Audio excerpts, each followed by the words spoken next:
Hello, my name is Marcus. I'm the compiler of a collection of therapy quotes entitled 1001 Windmills of the Mind, a collection of quotes taken from what's often called the psychodynamic or the psychoanalytic perspective, which long ago, as I understand it, was referred to by some as philosophical medicine, because this perspective seeks to help one, as I currently understand it, to understand the jargon of internal objects, meaning a cluster or a bundle or an amalgamation of memories, amnesic memories, unconscious memories, in implicit memory system, in the non-reporting brain. So one theory is there's a part of the brain that we can call the non-reporting brain. That's our unconscious. It would like to send the information to us, to our mind, our consciousness, but when it can't, it's called the non-reporting brain. Now, in the non-reporting brain, there are memories clustered together in a grouping around different themes. Now, some themes are related to the self, some themes are related to the other, and there's interaction between the self and the other. So Masterson calls this a relational unit.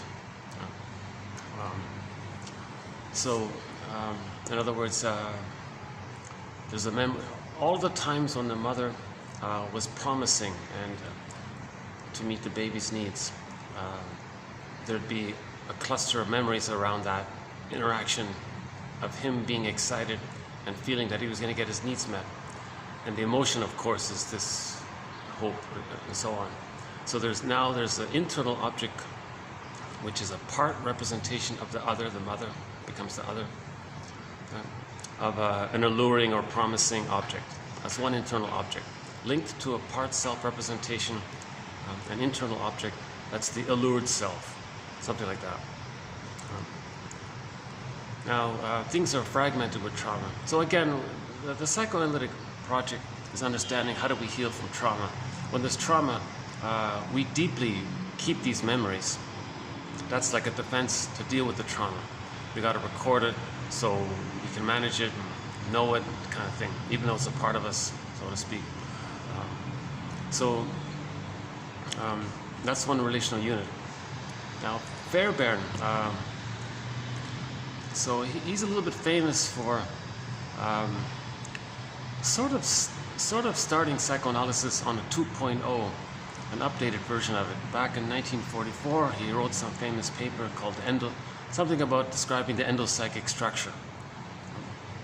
And he borrowed the idea of internal objects, but then said, well, let's say that there's like a theater in the mind, some kind of a structural setup in the mind, some kind of working models in the mind, some template schemas that are comprised of these memories, which are now unconscious memories, amnesic memories.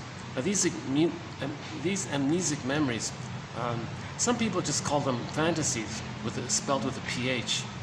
But some people don't like that because it implies it's not important. But no, it's an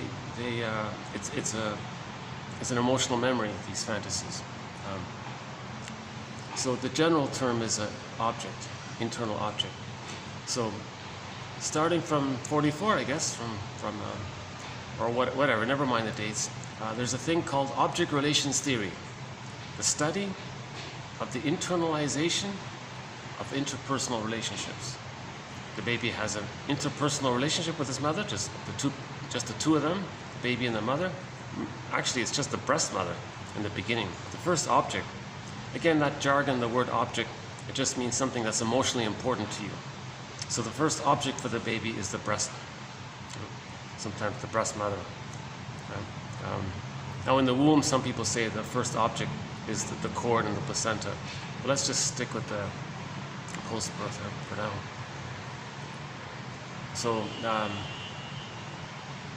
So object relations theory is the study of the internalization of interpersonal relationships. So there's going to be a memory of the baby interacting with the other. Now the interpersonal other was the breast. Now there's going to be an internal object of the breast. But the child has different experiences with the breast. And if it's painful, the child can't handle that. So he's gonna create like different breasts, so to speak. Good breast, bad breast, basically. A breast that satisfies him when he's in trouble, a breast that rejects him when he has a genuine wish, a breast that's alluring and then rejecting, and so on. So he's creating part representations of the other, linked to part self-representations. Now each of these part objects are called internal objects. In pop culture they call them sub-personalities, or ego states or something. But in object relations theory, it's an internal object. And there's this big debate about it. Well, the child has these memories because he has to record it so he can manage it, kind of thing. To what degree is it really a part of him, or to what degree can he heal from it? If it's that, so that's a question mark, right? So the theory is that we want to, update. When there's healing, we update the internal world by adding meaning and understanding to it. We're not so pained by it, and things can change a little bit. Now these relational units. So one relational unit is called RORU, the rewarding object relations unit. Meaning the child only gets loved when he's very distressed, really scared and upset. Then the mother replies, "Oh, are you in trouble? Oh, okay, here I am." So she rewards the child when he's really down and out. So that's called rewarded for regression. The child's regressed like that. When he's screaming and crying, he's regressed. So then the reward comes. Then the love comes. When he's screaming, then the love comes. That's called the rewarding object relations unit. The mother's rewarding, encouraging. It's like classical conditioning. When the child is crying, she's going to get rewarded. So he gets love when he's in that state. But in dysfunctional relationships, of course, when there's what's called attachment failure, meaning an insecure attachment style. An insecure attachment. The mother doesn't understand the signal, she's misattuned, malattuned, these kinds of things. Right? Gaslights the baby, baby's in a double bind, he can only turn to her, but she's the source of pain, these kinds of things. That's called an insecure attachment style. So the child has to, how does he adapt to this? How does he record this? How does he manage this? Right? So one way to adapt, so humans adapt to their environments. The baby's first environment is the breast. How does he adapt if the breast is shaming him? How does he manage this? How does he adapt? So he creates a model in his mind to kind of organize things, to understand things, to have some kind of record of it. And that helps him to organize it or manage it somehow. So he creates deep memories of himself in relation to the other. But he can never see himself as whole. He can never see the other as whole. Right? So a very common relational unit is the WORU, the withdrawing object relations unit. Meaning when the child wants to have a wish, a feeling, something that's true for him, mother withdraws her love. She's unavailable, absent, doesn't care, doesn't get it. So she's rejecting, refusing, shaming, whatever. Linked to a part self that feels devalued, unloved, shamed, etc. That's a common one. That's called the WORU. And the emotion around that for the baby is called abandonment depression. It's an umbrella term for the baby's rage, the baby's shame, fears, helplessness, hopelessness, desperation, etc. The screen painting, persecutory anxiety, he's desperate. So it's a wide abandonment depression.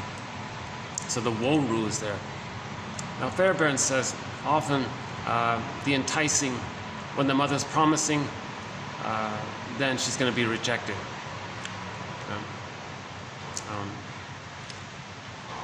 But just in general terms, let's use Masterson's approach.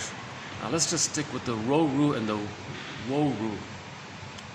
So when the child has a wish, Mommy, I want to bond to you, I want to be safe with you, I need the maternal holding environment, I want to be held in your arms, and mother withdraws. he feels the abandonment depression. Now he's screaming out of immense pain. Oh, then the mother comes. That creates the RORU, the rewarding object relations unit. So it's split like that. It's split. Good breast, bad self, good self. It's kind of split like that. That's a splitting mechanism. So the baby is adapting to his environment by this splitting mechanism. The other is good when she's rewarding. She's bad when she's shaming and withdrawing and punishing and all that. So good breast, bad breast. Linked to a part self representation that feels love, that's the good self, and feels shamed and pain, now he feels the bad self, good self, bad self. So that's called the splitting mechanism. And so that's a maneuver of the mind, an operation of the mind, a mechanism of the mind called the splitting defense. So the child is now managing things. So if he's experiencing pain from the mother, he'll just amplify or exaggerate or hallucinate that the mother's loving and make it up kind of thing. So now there's another relational unit. There's a hallucinated ideal breast linked to a part self that can trick himself to feel safe for the time being. I'm not sure what we would call that relational unit. But the splitting mechanism is meant to be a temporary, desperate maneuver of the mind in the first few months. As the child gets older and the mother is more loving than frustrating, the split images come together. So finally there's an image of the mother that's whole, linked to a part self representation or concept of the person being whole, both good and bad, mother both good and bad, and it's one person for each. It's called whole object relations, caritas, Ubuntu. We accept the fullness, the humanity of the full person, three-dimensionality. Third side of the coin can see the two sides. So the coin is whole, it's one thing, and the third side can see the two sides. The whole thing is a coin. Okay. So that's we are a coin for the other, coin for the self. So that's self, and that's thou. So when we have that, we're not denying. You see, when it's split, you can't see the two sides. You're going to pick one and reject the other and flip it around. So that's the either or thing. Somebody can be amazing, and 7 minutes later they're totally, you don't care about them so strongly. Actually, we have a quote about the splitting mechanism coming up here. Yeah, let's do the TQ24. TQ24:17 talks about splitting. Is sort of one example of the splitting mechanism. Major threat in 1001 Windmills of the Mind. We now have 52 topics or chapters or e-booklets within the psychoanalytic perspective of understanding how we can heal this internal model, which is in the unconscious, in the bag. Actually, at the end of the video, we'll play a song about a bag. What's your bag? What's in your bag? The song should be called "What's in Your Bag." So we'll get there later.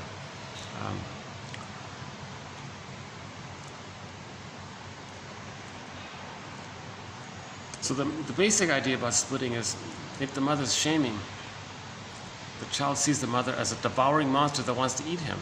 So that's the persecutory breast, the bad breast, the withdrawing breast. Masterson is very polite about it, the withdrawing breast.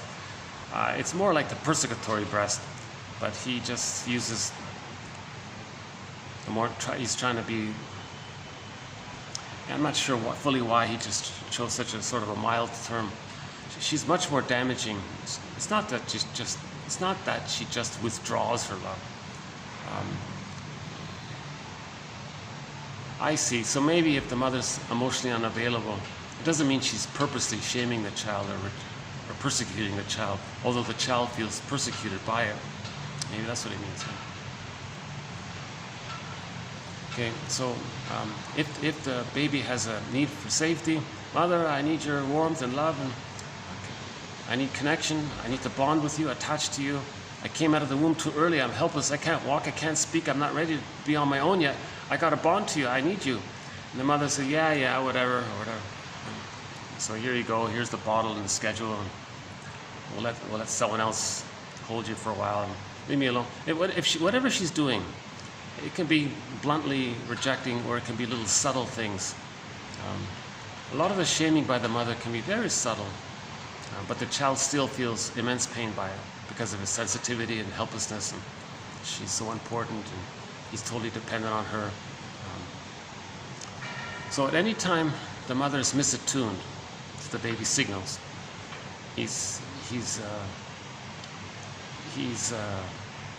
crying, and the mother thinks, oh, well, it's not the scheduled time. That doesn't mean you're hungry. So what's wrong with you, baby? Here, I'll give you an extra blanket. Does that work? No. So she's misattuned, and she's very shamed and pained by these things. Or maybe the baby isn't hungry. Oh, scheduled time, got to feed you now. No, I'm not hungry. Crying. No, it forces the baby. You got to follow the schedule. Like, that's immense pain and shame for the mother to do such a thing. And now the baby expects to nurse normally. If the rubber nipple's there and he rejects it, the mother tricks the baby by dipping some honey on the nipple, and then the baby's kind of overstimulated by the sugar, and he's tricked that way. That's a very shaming experience. So a lot of these types of things are very shaming for the baby. So he's enraged at the mother by that. So he has this feeling of rage, but it's too much excitation for his little system. He can't handle it. So it's repressed. It goes in the bag. Meaning it goes into the non-reporting brain somewhere. Metaphor for the non-reporting brain, or the unconscious, is this bag for the unconscious. So the bag is a metaphor, Robert Bly's metaphor, that by the age of 5, so much of who we are, our true self, our developmental path, the gifts of the real self, the capacities of the real self, our golden ball, our vitality, who we could be if we're loved. A lot of our true self gets put into this bag, and we drag this, and it's the unconscious. It's a bag. It's dark. It's behind us. We don't see it. Shadow self. So then we drag this bag behind us all of our lives, and we spend the rest of our lives trying to get back in what we put in childhood. So we're trying to heal by doing that. And the more pain there is, the more we put in there, and the more that's in there, the more it's going to get us to reenact the pain with the mother, to see if we can change the past. That's called repetition, compulsion, and transference reenactment, as discussed in recent videos. The past several videos have been very good on the topic of what's called transference and repetition compulsion. I highly recommend the past several videos. I mean, if you read the quotes at least.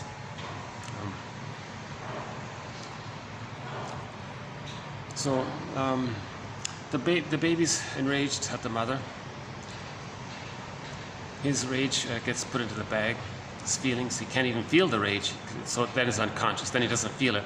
So repression like that, putting something in the bag, is a defense mechanism because we can't accept it. So denial, it's just deep denial, but it's in the brain, it's in the non-reporting brain, or the implicit memory system somewhere.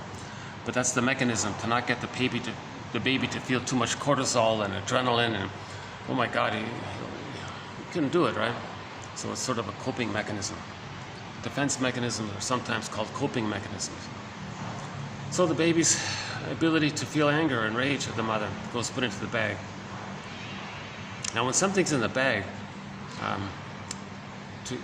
what the baby does is, what the tendency is, when something's in the bag, we tend to see our own very traits that's in the bag onto others. It's called projection.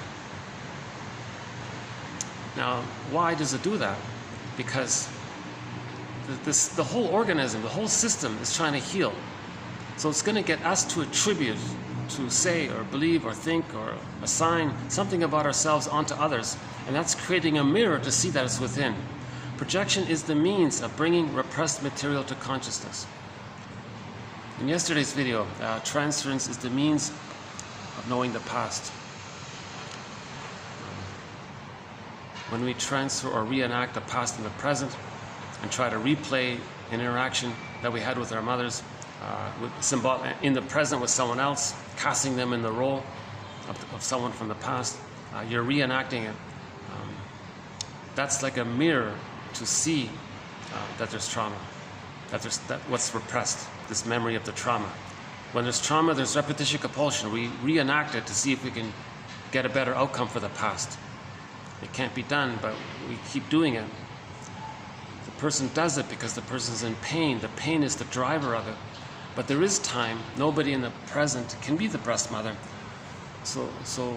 But they're reenacting it. So when there's trauma, they reenact it with the hope to heal, with the hope to get a better outcome for the past. But the more practical way of understanding repetition compulsion is that it's like projection, like transference. It's creating a mirror for us to see that there's trauma. So the child's, the fly. Now the fly isn't one of our companion animals. The mosquito is one of our companion animals, along with the bee, blue jay, heron, loon, Canada geese, fox, cat, and gecko. I think I got them all. And the crow. Oh my! How could I forget the crow? The keeper of psychological and spiritual knowledge. The crow. Those are our companion animals to 1001 Windmills of the Mind so far. Our companion drinks, beverages are Egyptian licorice mint tea by the Yogi Tea Company, but that specific brand, Egyptian licorice mint, that if you can find that flavor. Next one is Polliner's non-alcoholic beer 0.0. Polliner's non-alcoholic beer 0.0. The third one was Marlu.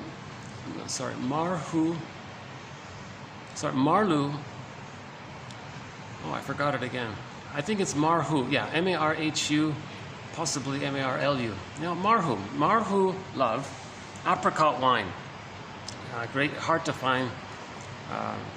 Just made from apricots. Yeah, you can taste a little bit of the preservative, but it's not too bad. But the apricot flavor is fully there. It's not too strong. It's not too. The product's not too expensive. Great drink, apricot wine. And our fourth beverage is a plum wine from Guangzhou, China. Meizhou Zhiwu. Is that right? Meizhou Z-H-I Wu, W-U. It's a little, comes in a little bottle. It's a plum wine, 180 milliliter. It's just basically like maybe 2 glasses worth, one or 2 glasses worth. That's a plum wine. Also not too strong, and it's flavorful. You feel the plum. It's really, the alcohol really protects the plum flavor, the plum taste, the plum juice. It's like a high quality plum juice, and it's not expensive. It's very affordable. That's a great drink if you can find it. It's in a little green bottle. So far, those are the 4 companion drinks to 1001 Windmills of the Mind. There'll be more.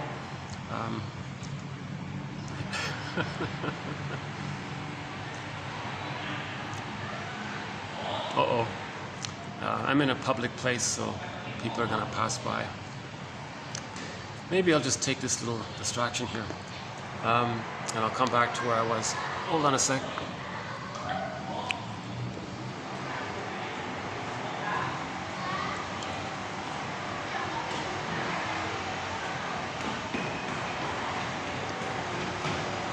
Okay, well, if this party's gonna stay here, I may have to move, huh? Yeah, I'm in this hotel complex here. Oh, he's gonna sit where I'm sitting here.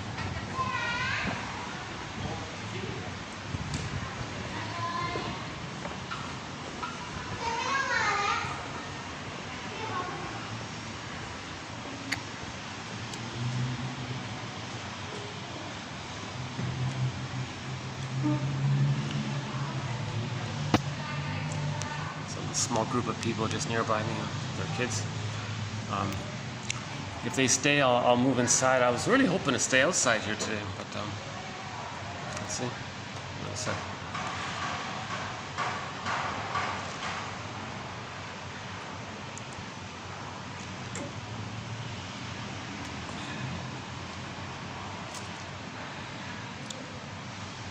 So let me just try to pick up where I left off there.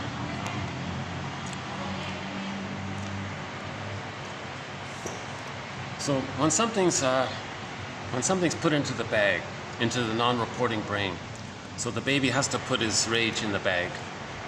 It's too much for him. He's going to see it outward. It's called projection. The baby's projecting. So the baby's going to say that the breast is enraged. Now, in the beginning, the baby has what's called primary process thinking, pictorial thinking, nonverbal thinking. It's a different way of thinking. So, our consciousness, that's secondary process thinking, they say. Reasonable consciousness, cause and effect. We understand time and things. In the bag, there's no time. It's timeless. That's part of the primary process thinking. There's no time. Okay, so the person's, so the baby puts his rage in there because he can't feel it. Then he's going to project it onto the breast. Now but the breast is maybe just a little benign. The breast doesn't want to hurt the baby. But the baby's enraged. He wants to bite. He wants to take in. He's enraged, the baby. Now he thinks the breast is enraged. Now he creates the persecutory breast. Okay. So now this enraged breast image that the baby's creating. Now a baby's creating an image of his breast mother as an enraging breast. Right? With me? Yeah. Now from the baby's small size and considering how important and grand and powerful the breast is from the baby's point of view, the mother's like this giantess in the nursery. So now the baby's creating an image of this giant monster creature that's enraged and dangerous and wants to hurt him. Now the baby wants to take in, right? Take in milk, take in the comfort with the mother, take in the interaction, sort of have that kind of taking in quality with the mother. But that's rejected. He's shamed by that. His need to take in, it's in the bag, he projects it onto the monster. Now he thinks that this enraged monster entity image he's creating, wants to eat him. So he's projecting how he wants to take in, he wants to eat milk. He thinks the monster wants to eat him. Okay. Now he creates now what's called an imago. Okay. Image, it's to emphasize it's his creation from his emotions and wishes and needs. He creates an imago. It's mainly from him. Yes, the mother was disappointing and all that, but the baby wildly elaborates. So the baby thinks his mother is a devouring monster that wants to eat him. One book is entitled "So the Witch Won't Eat Me," and Hansel and Gretel, the witch wants to eat the children. Oh boy, there's a bad luck there. That family's gonna just settle in right beside me. Yeah, screaming kids is a challenge to do this with screaming kids near me. Oh, what a pity, huh? Oh, what a pity. Oh, what a pity. It's such a nice day. Okay, let's take this inside then. I have an emergency backup plan. It's not really ideal, but I don't think I have a choice right now. Okay, fast forward this video a couple of minutes.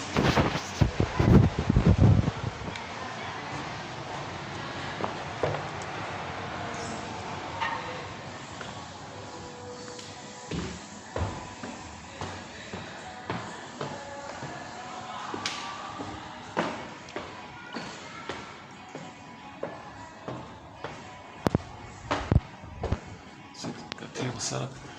All right. Well, okay, I'll use yesterday's room then. Yeah. Okay. Oops. Okay. Give me another. Let me get my stuff there. Let me just put the camera down for a second. Okay, hold on a sec. Fast forward this for about 2 more minutes.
Okay, so let's continue. Yeah, I was just thinking, what a real pity. It was such a nice day, and you know, it's a holiday, so I thought I'd really have a quiet time there. But all right.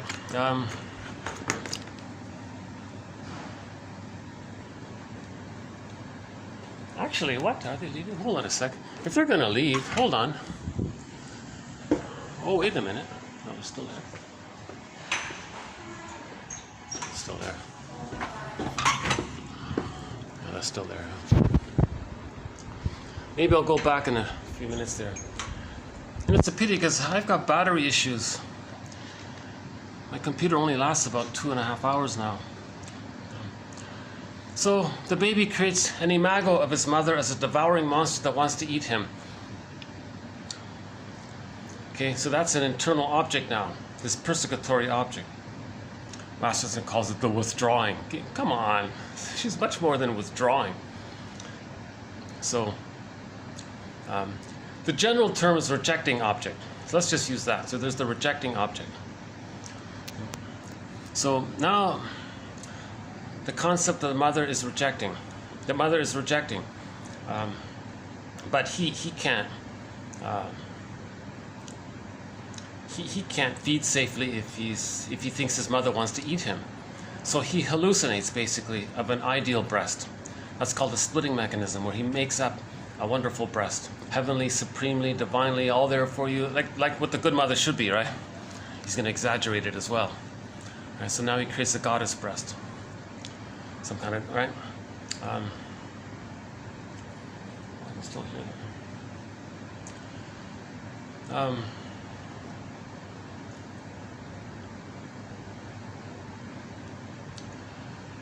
Yeah,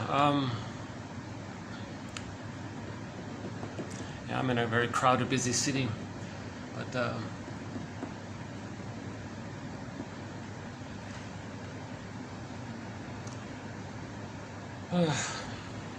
it's funny when I get interrupted. It kind of takes me a while to get back on track and get my rhythm back. I started off okay this time, wasn't I? I was starting off okay. Let's see if I can get back on track here.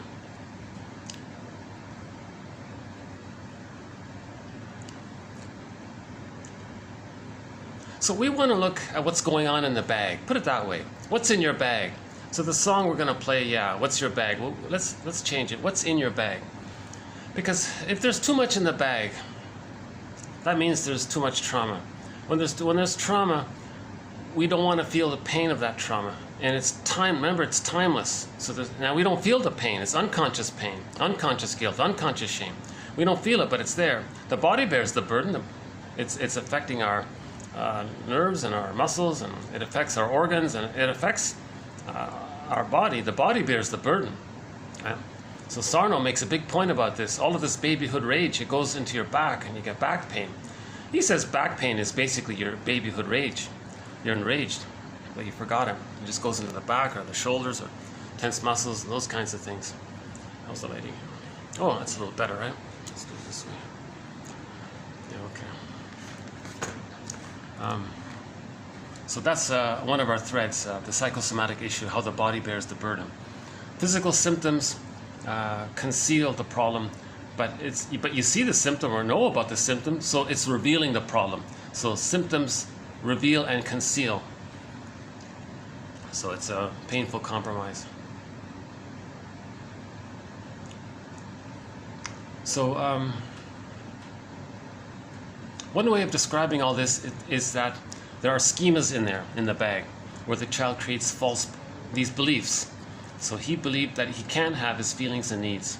So that's his golden ball, it gets put into the bag, he can't have it. So the belief is he can't be himself. If he wants some kind of connection to the mother, if he wants to have some kind of attachment to the mother, even though it's a very painful attachment, he'll if he has to sacrifice, if in the process of having an attachment, whatever that attachment is available to him, and in the process of doing that he has to throw his golden ball in the bag, then the belief is, the schema says, you have to give yourself up, you can't be happy, and that's how you have the attachment. Don't be happy and you'll be connected, you'll be safe, kind of thing. So now the child doing this is accommodating the mother. So there's another schema that says when you're dysfunctional, you're accommodating your mother, you're pleasing the mother.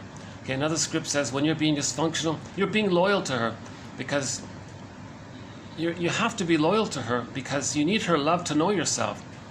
And so you gotta be there with her, connected to her, and maintain the attachment with her, and hence being loyal to her, because you're waiting for her to provide the love so the person can know themselves. So the baby's in a huge catch-22. He needs his mother's love to feel able to differentiate from her, separate, individuate, and know himself, and have his identity. If he's not getting it, he's stuck there waiting for it. So the script is you got to be loyal to her, but to be loyal to her, you have to be dysfunctional. Okay, part of being dysfunctional is you can't self-activate. You can't know your feelings. You can't know your wishes. You can't know your needs. You can't be happy. You gotta. Now, related to that is self-defeating behavior. So dysfunction equals protecting the mother, having the connection to the mother. Okay, so another schema is that. Let's say let's say a person tries to self-activate, do something true that's good for them, know themselves. Okay, that's going to trigger the abandonment depression. Okay, so the baby originally had a true wish, mother withdrew, that's the woe-roo. So self-activation triggers the woe-roo. Okay, the emotion of the woe-roo is the abandonment depression. So Masterson's axiom is self-activation triggers abandonment depression, which triggers defense. Often the defense is the row-roo. You'll do something to soothe you. You'll eat cookies. So that's the mother rewarding you when you're down and out. So the woe-roo and the row-roo oscillate back and forth like that. So in trauma, the person will mainly flip back and forth between the woe-roo and the row-roo. Okay? And you want to be aware of which relational unit is being activated. Now, there are 4 internal objects in that arrangement. Okay? In yesterday's video, we talked about how we can identify with any one of the 4 and project any one of the 4, flip it around, blur it up, mix it up, shake it up, that kind of thing. So you got to notice what's going on with the projections. So those 2 relational units have 4 internal objects, right? The row-roo, the rewarding mother, and the rewarded child. The rejecting mother, the withdrawing mother, and the shamed, rejected child. There's 4 characters there. We can feel one that's us and project one of the corresponding other one outward. Flip it around. Act one, feel the other. Hocus pocus, double focus, because the fusion is still there. Okay. So if the baby was shamed by the mother, he can identify with the aggressor, be the shamer, shame others to reenact how the mother shamed him, shame others to communicate that his mother shamed him. Okay, it's called the negative magic gesture. Now at the same time he's shaming others to reenact how his mother shamed him and to communicate how his mother shamed him. He simultaneously, hocus pocus, double focus, sees the shamer onto the person he just shamed and thinks that he was just shamed by them and he's victimized. So he hurt others, but he thinks the one he just hurt him. And he's angry at him and the thing goes on all the time. And so he's living out the intrapsychic experience of the woe-roo, the withdrawing object relations unit. That kind of thing. Now, with the rewarding object relations unit is often seen as, oh, the pleading, please help me. Or you're a huge caretaker for others. You see your wounded self onto others and you want to reward others and take care of others, that kind of thing. And then one quote recently was, the therapist said, so if somebody is in the rewarding unit, oh, so you're feeling down and out and you want me to say nice things to you and to coddle you kind of thing, and they're there now, and if I don't do that, you're going to say the world is after you or something, or the world hates you. So she's going to flip back, because splitting, she's just operating out of those 2 split relational unit models. Okay, so we're looking for these models. We're trying to identify these models, understand these models. It's a huge help if we can do that. Right?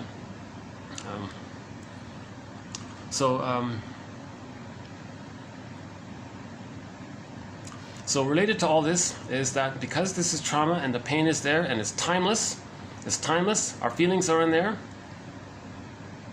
The trauma is we lost our feelings, our golden ball. So that's why, and it's pain there. And that's why we are repeating, to get back our golden ball. Once we get back our golden ball, we stop repeating. So Russell says, we repeat because we're looking for our feelings, our golden ball, feelings, vitality, fullness, wide range of feelings, aliveness of affect.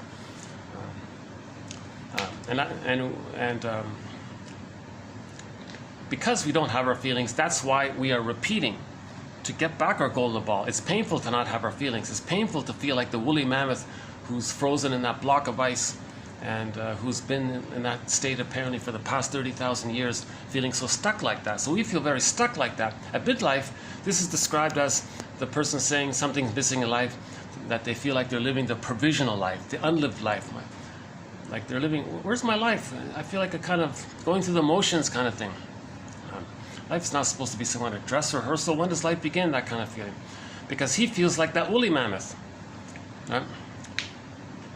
And because it's so painful in there, he spends most of his life becoming an emotional fugitive from himself. He's based on the 60s show, Richard Kimball. The narration was, Richard Kimball, a fugitive from the justice he seeks.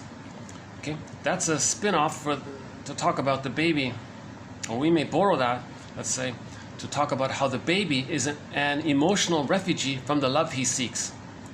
The baby is an emotional refugee, fugitive. Did I say refugee? Fugitive. The baby is an emotional fugitive. The show is called The Fugitive. From the love he seeks. He's looking for the good breast, but he's running away from the good breast because it's so painful, but he needs it, so he's looking for it. So Richard Kimball is a fugitive from the justice he seeks. He's innocent. The system is chasing him, but he needs the system to prove that he's innocent, but he is innocent. But they think, right? So that's a very excellent analogy, I think, or parallel to describe this phenomena of how the baby is running away from himself. So he may do manic activities, always keep busy. You know, some of it's not so bad. You might just become a workaholic or something. But he's doing it. He's just trying to not let his grief catch up with him. So he's running faster and faster. He wants to go faster than his grief can catch up with him. Another quote from a recent video. Also in Route 66, one woman was on the motorcycle and she said later on to somebody, it's because my grief, I don't want it to catch up with me, so I got to go faster and faster. The friend said, that's pretty costly to do this. Oh yeah, very expensive to do this. I can't keep doing this, you know. It's a huge cost to do this. We lose our lives doing this. I mean, we lose our emotional lives doing this. So the Peer Gynt story talks about the narcissistic story, of course, all the Don Juans, the Peter Pans, all these stories talk about, even Odysseus for the first half talk about this.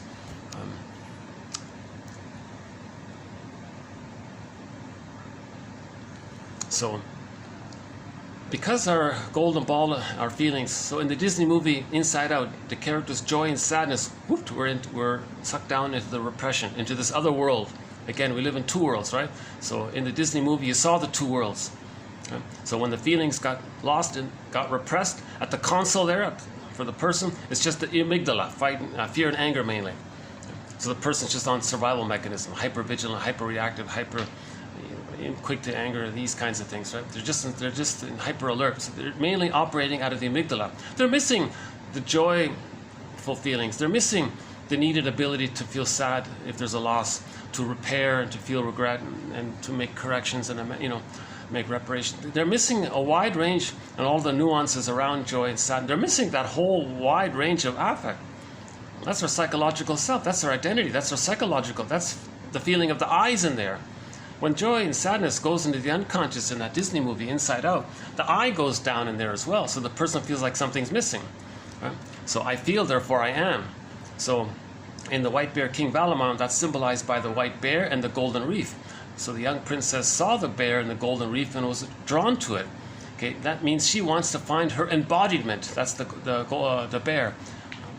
And the golden reef was the aliveness of her emotions, vitality, feeling fresh and happy and alive, and needed appropriate affect as well. There's aliveness of affect, even if it's unpleasant affect. Okay, so if our golden ball is in the unconscious, if our feelings are in the unconscious. Let's say at midlife there is some kind of loss. They look at the template. Well, first of all, they don't have their feelings, so they can't mourn the loss, so they'll just deny it. They'll just do something, just do some impulsive decision to distract themselves. They don't want to feel the pain. They want to, like that motorcycle lady, she wants to escape, go faster from her feelings of pain, of the loss. So she'll do something manic. A lot of people sell their move or change jobs, change city, these kinds of things, because it's just overwhelming. So they want to escape their own feelings. So they're now emotional fugitives from their feelings, from themselves. And they don't have the memory of themselves to ground them, so they're running away from themselves as well, right? They're emotional fugitives from themselves at that point, right? So, so that's one point. If there is a loss, they don't know where their feelings are. They can't mourn the loss. That's complicated grief, aggravated grief, prolonged grief, the derailment of the grief process. Okay, that can be tiring. Emotional fatigue, soul loss, burnout, nervous breakdown, etc. It can lead to the person becoming. It can overstimulate the amygdala. And if the amygdala is overstimulated, sending the person too much cortisol all the time, it can electrify. Now the whole body is very tense, kind of thing. And it can lead to the person, as one person said, to becoming a curmudgeon late in life. Very, very little things, bitter, eager, miserly, stingy, grumpy, these kinds of things. They're hard to be around, and they bark at you all for nothing. So they're in immense complicated grief. And they're getting older and older, and they've been searching for the good breast all their lives and never got it. And so now it's symbolized by everything around him. Everything is rejecting him, so every little thing is going to set him off, right, kind of thing. So he has a complicated grief. Now, related to complicated grief, not having our feelings to mourn, is that, let's say there is a loss. Right? In truth, he would be angry and sad at the loss. He looks at the template which says, self and other are blurred. They're one. Okay? So that means in the word mother, put a little dash between the M and the O. So the other in the present, you look at the mother from the template, the mother and the self, they're blurred like that. So to admit the loss of the other in the present, it would feel like, the template says it would be like losing the mother. But the mother's blurred with you, then now you feel, and you can't tell the difference. So now it feels like you're going to lose yourself, kind of thing. So you can't accept the loss. So now you're in denial. So the first stage is often denial. And they can be stuck in denial, chronic denial, for a long time. So now all of the feelings that the person should have or does have for that person is now directed towards themselves. So that's called melancholia. So more pain from the melancholia. So as a defense against that, to not feel the pain of melancholia, the person can become manic. So there's a thing called the manic defense around complicated grief, as I understand it. It's control, contempt, and pyrrhic victory, I think it is. So they want to control others because then they're not triggered of any losses if they control the other. They're going to have contempt for them as to prepare themselves, just in case they were to lose them.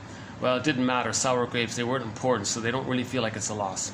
Related to that is the pyrrhic victory, is that if they're so one-up over them, then they're, in comparison, it's not their loss won't mean too much if they're overly successful in some other kind of way.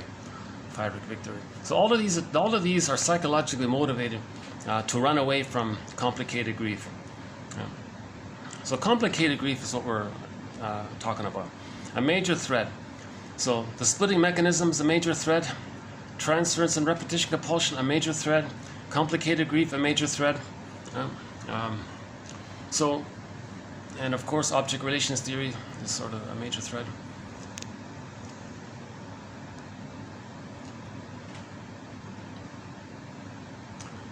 Okay, so a lot of that's in the bag, the feelings. Knowledge of the scripts in the bag. Knowledge of these deals we made, the baby's and it's frozen. And when it's frozen, it's a trauma. Now we're trying to replay the interaction with the mother with others in the present to see if we can change the past. As mentioned in recent videos, the reenactment can take two forms. One is a direct reenactment, where if the mother shamed him, he'll look for people whom he anticipates will reject him. Now, if they don't reject him, he'll taunt them, induce them, coax them to reject them, because he wants to reenact what happened, right? Because he's stuck in that trauma.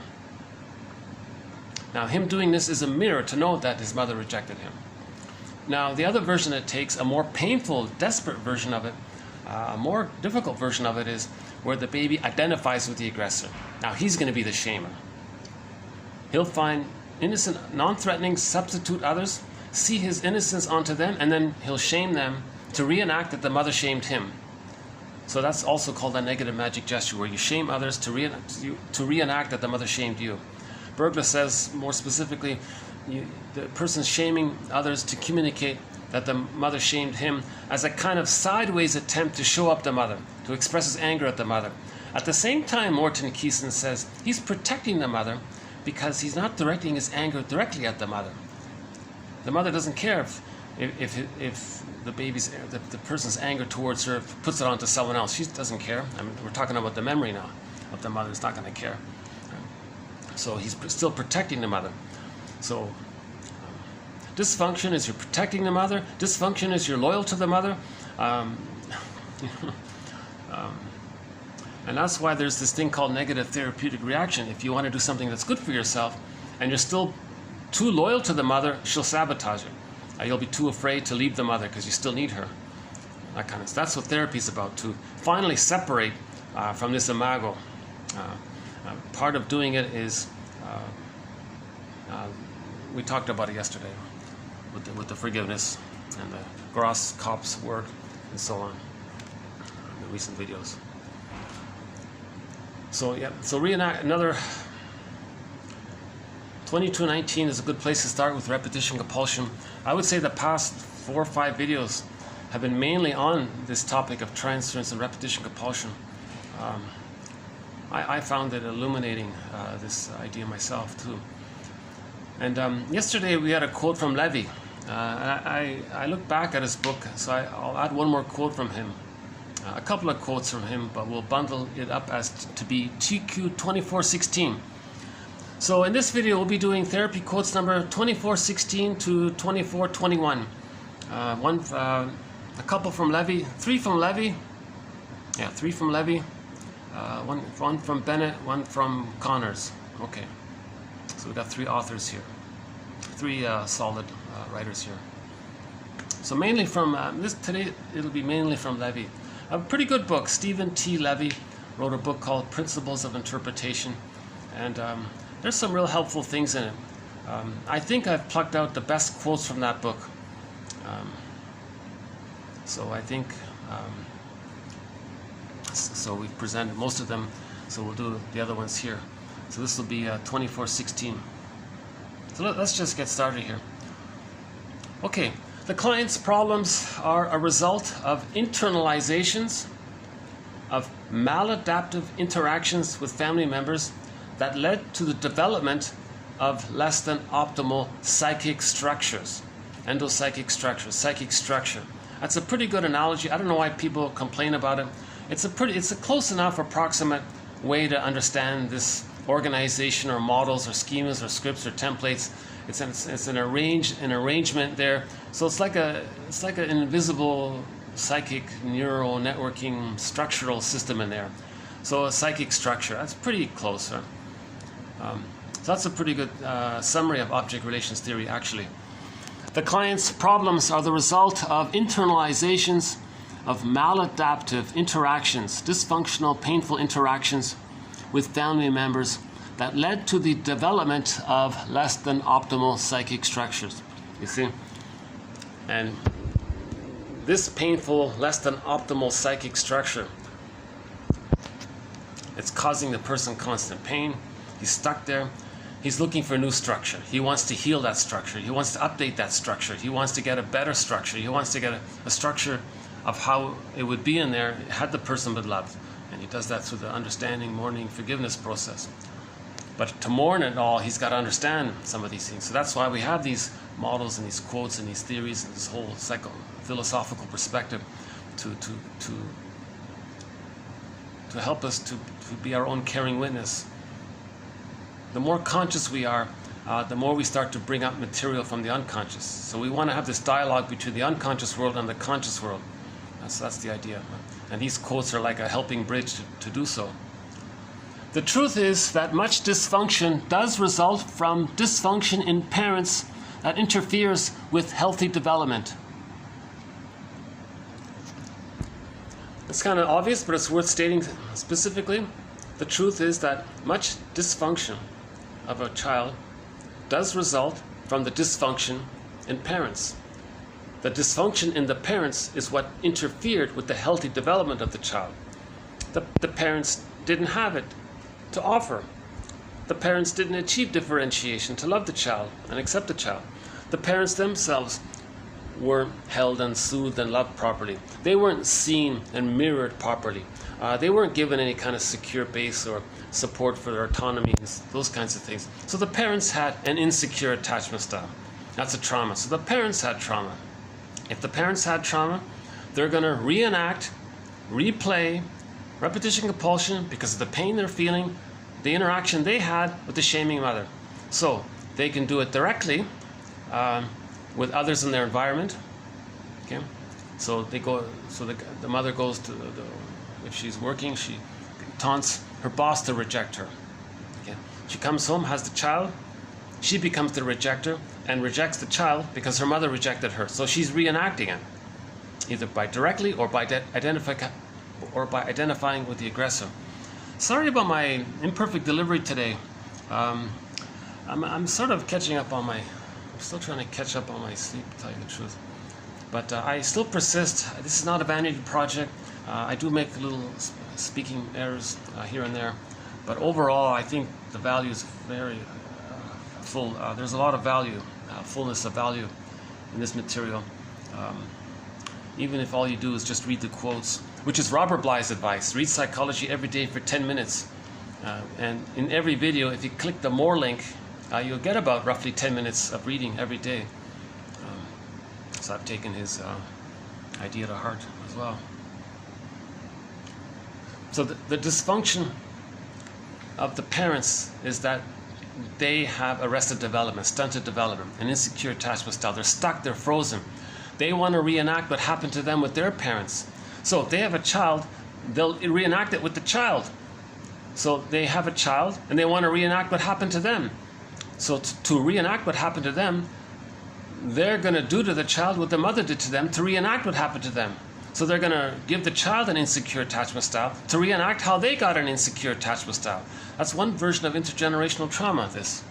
So the psychoanalytic perspective, if we bring this to the light of consciousness and get to a place where we can really talk about it and mourn it with a caring witness, oh, that's huge. We're good. Right? We can heal intergenerational trauma by this. So now the quotes and the knowledge, this is the yang of healing. We do need the yin of healing. Healing is the yin and the yang. You got to keep that in mind about healing. We do need a caring witness. Grief is healed when it's witnessed by a caring other. So you need that caring presence.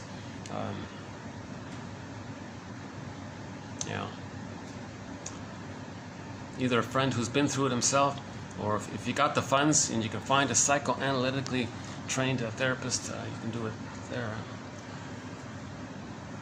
I couldn't do it. I couldn't fly to New York. Probably need like $500,000 maybe to do it by now. I don't know. But Masterson said maybe on average it's about 2.5 years if you do it 3 times. I think he says something like if it's 2 or 3 times a week, you can do it in 2 to 3 years. Something like that.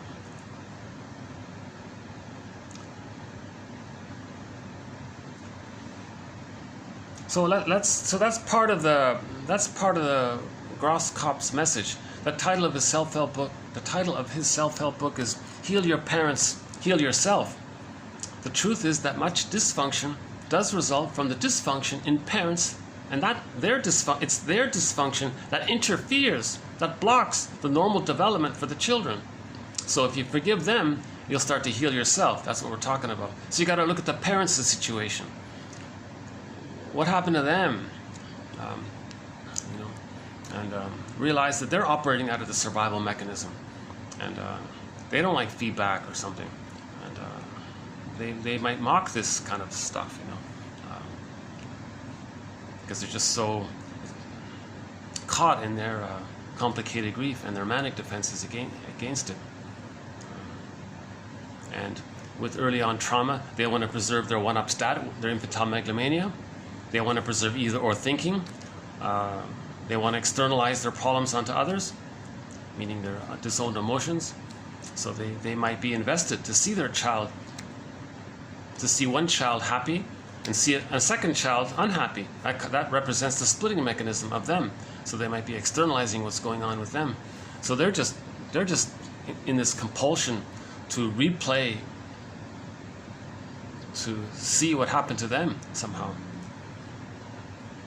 One of the goals of the interpretive process is to help the client create for himself a less distorted, less discontinuous view of his problems and of his own activity, past and present, and in the creating and maintaining of them.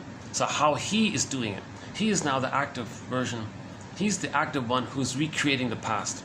It was done to him, now he's actively recreating it. Now the positive intention, again, of reenacting what happened to him is to create a mirror to see what happened to him. Russell says that trauma and repetition compulsion are basically synonymous. He says, just think of them as synonymous. If a person's repeating something over and over, that's trauma. The doing of that, reenacting of that. Okay? So a lot of songs talk about this. Yesterday we played this, or 2 days ago we played the song, "If You Won't Leave Me, I'll Find Somebody Who Will," by Warren Zevon. So the guy found a girl who was nice to him. He said, "Hey, you gotta leave me. I want you to leave me. If you're not gonna leave me, I'll just find someone who will leave me, because he's trying to reenact that his mother left him. He was abandoned, and the character in the song was abandoned as a child, and he wants to reenact it. So he expects to be abandoned by others, and he will coax them, induce them, or get them to abandon him, because he's just replaying it like Sisyphus.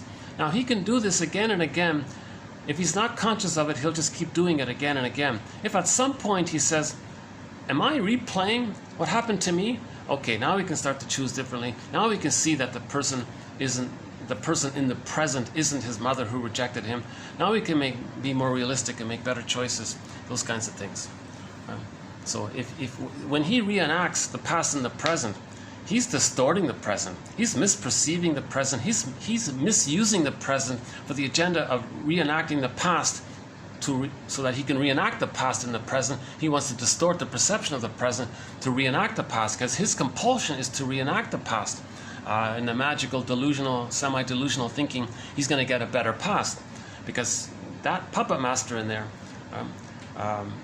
this second self, this unconscious self, this secret self, this shadow self, the shadow soul, this whole energy in there, it's operating from a world of timelessness, you see.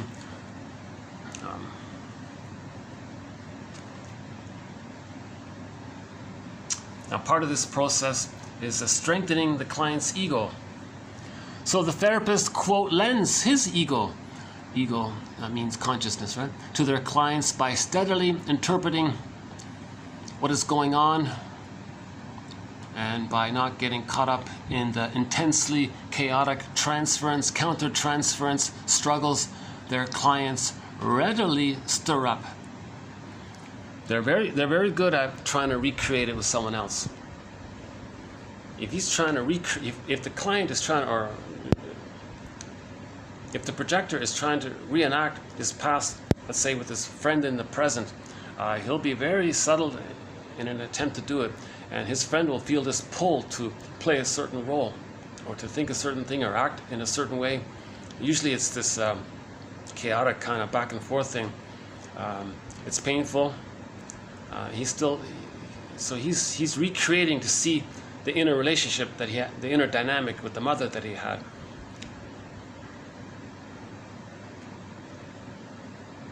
Just think about the relationship you had with your parents. What was it like?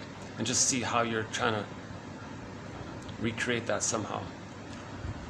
The treatment ultimately aims at changing the ego to enable it to resolve conflicts with which it could not cope before.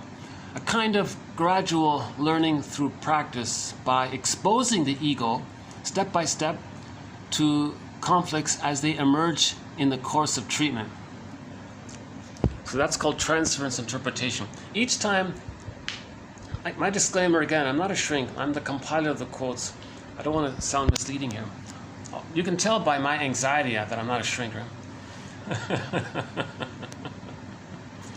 So every time the person reenacts their childhood in the present with the therapist, their childhood from the past into the present with the therapist brings it to his attention each time.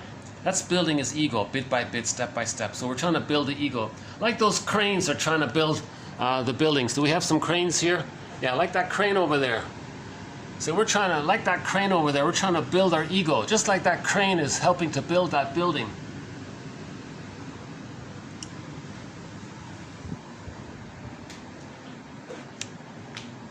Let's see if I can go back down. I do. I'm tempted to go back. You know, yeah, he's gone. Is he gone? Well, the family's gone. I could go back down. Eh? How's my battery? Is it worth it?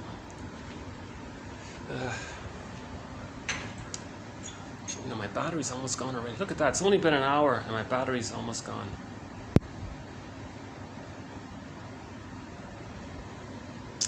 Let me quickly zip down because I really do like it down there.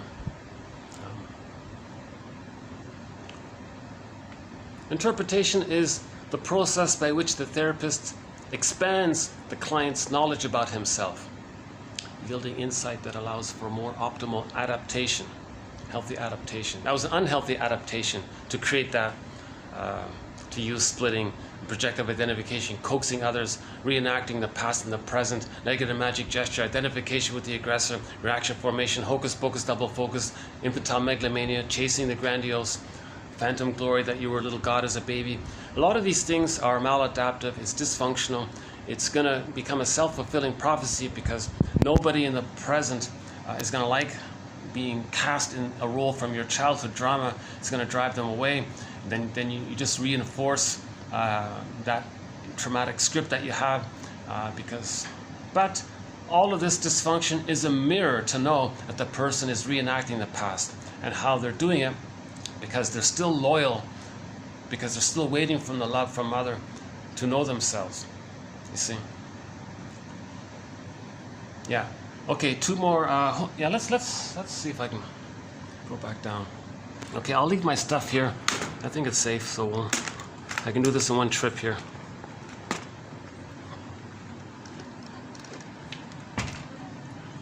You know, it's a holiday, so that's why it should be quiet in here. Yeah? This is a rare chance to have such a quiet time, so let's take advantage of it.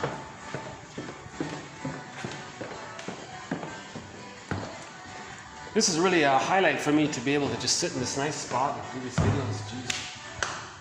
It's been tough trying to find places where I can do these videos here. Ah, what a relief. Yeah, okay. It's nice to be outdoors. Okay, let's just, so what I just read was TQ 2416 by Levy. Another one by Levy here. Okay, this one is sort of a description. It's sort of a, it's not too clear, but it's an example of splitting. It's not that convincing, but anyways, it's a quote on, any quote I find about splitting, I'm going to include it in our thread if it's basically understandable. Okay, next one. So the therapist says to the client, quote, "When you feel I care about you less than you would like." Okay, so that's the row rule. So the client wants to be taken care of by the therapist, right? That's the rewarding object relations unit. So when the client is in that row rule mode and he can't taunt or coax the therapist to be rewarding towards him, if that doesn't happen, then he clicks over to the woe rule. Okay, now he feels the abandonment depression, which is okay. So when you feel I care about you less than you would like, then click, you feel so full of hate for me, you appear to lose sight of those times when my understanding of your problems leaves you feeling comfortable and contented with me to a degree you report is rare in your outside relationships. Okay, so many times he had good experiences with a therapist, and he even reported, I never had this new insight about myself. No one ever taught me this about myself, and no one ever helped me to know myself. So he felt comfortable and contented with this, and he had those experiences. Then he was in that positive state. Then when the therapist doesn't offer that, he can't offer it constantly. So at some point, the client was in the role. He can't remember he can't remember the two sides of the therapist. He's helpful, and sometimes, from their point of view, too disappointing. He can't see the therapist in a broader, that they're a person, they're doing their job, they want to do their job, they've studied this their whole lives, they went through the process themselves, they're not perfect. So you got to see the more fullness of them. If you just see things, you're so amazing, you're what a great guy, you helped me so much, you're amazing. Then suddenly he hates them so much. That sort of conveys this the splitting mechanism. Right? Now, under temporary stress, we all regress to the paranoid schizoid mode of experiencing. Okay, another major thread, Melanie Klein's theory about the positions. The paranoid schizoid position is the earliest one, then the depressive position where we're healing and bringing the two sides together. So we all temporarily regress to the splitting. Or another example is, the therapist might say, how hard it is for you to keep clear in your thoughts her limitations at times when you are accepted by her. So let's say the guy idealizes his girlfriend but completely forgets her limitations, her problems. So he's just seeing the one side of the girl. Or he's so in love with it, it's called transference love. He projected the alluring mother, the exciting mother, onto the girl. And he's very excited about her. That's called transference, falling in love. Right? So he's only seeing that. He's not seeing that with the excitement, there's often the rejection. So he's not seeing the two sides of the girlfriend. How hard it is for you to keep clear in your thoughts her limitations at times when you are accepted by her. Another one, in commenting on the interpersonal kind of splitting, the therapist might note, quote, so you actively continue your search for an unconditionally kind person to love and to love you, while you totally vilify anyone who lets you down in any way. I think that third one sort of conveys the splitting mechanism. He wants unconditional love and to be loved and all this heavenly, blissful, unico mystica love. Someone disappoints him, click, you totally vilify them, right? That's the splitting mechanism. Not being able to see people in a more broader, realistic, human, they're wounded, you're wounded, they're trying, they're reenacting, you're trying, you're reenacting, and they have a history, and they may have complicated grief like yourself. You want to see things more broadly, but there are positive traits that are coming through.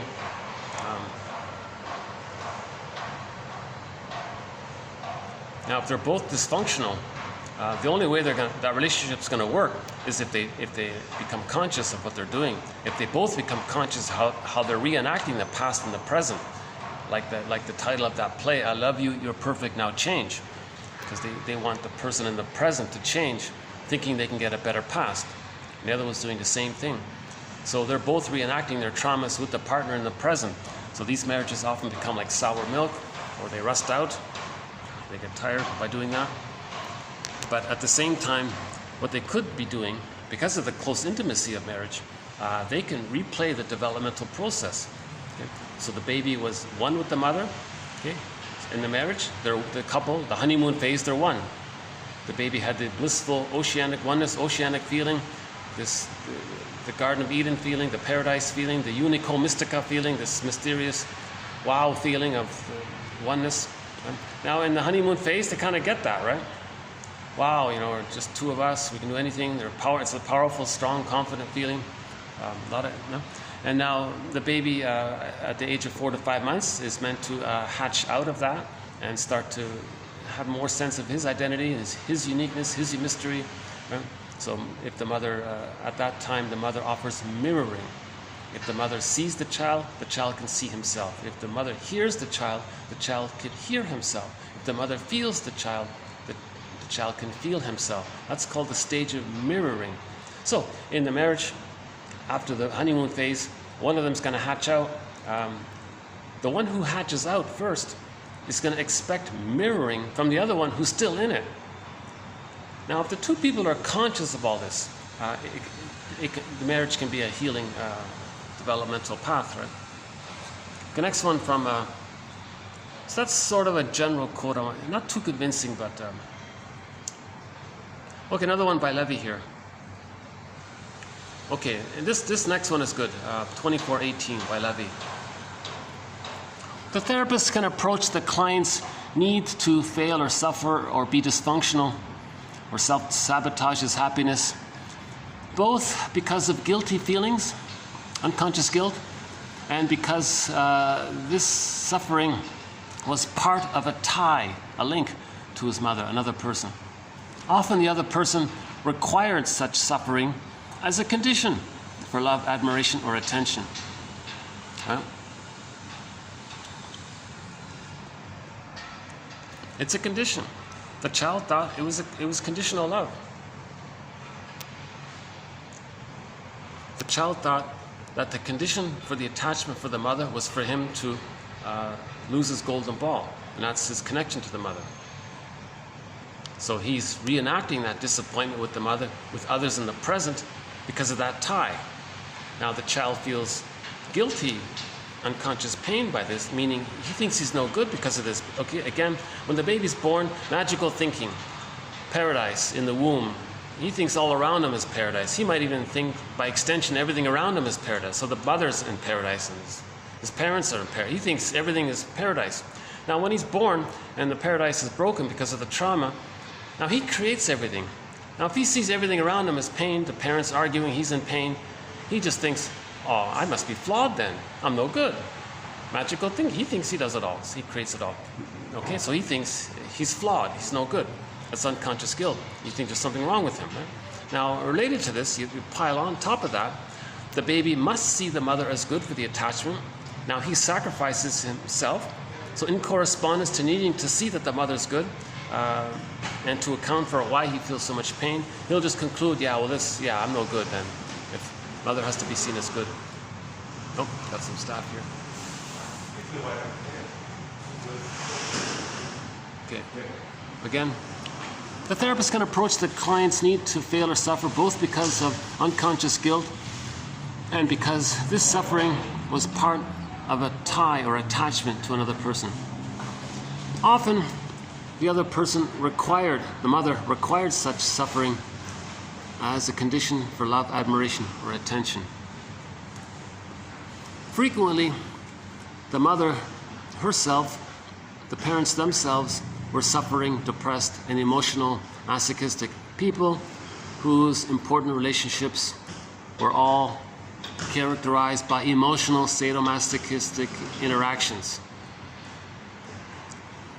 When this object tie has been uncovered and clarified, it can usually be shown that the client, by not improving, or even by getting worse, is engaging the therapist in a provocative struggle designed to hurt the therapist and to provoke his punishing responses, thus maintaining in the transference a relationship that perpetuates the tie to the original emotional sadomasochistic object.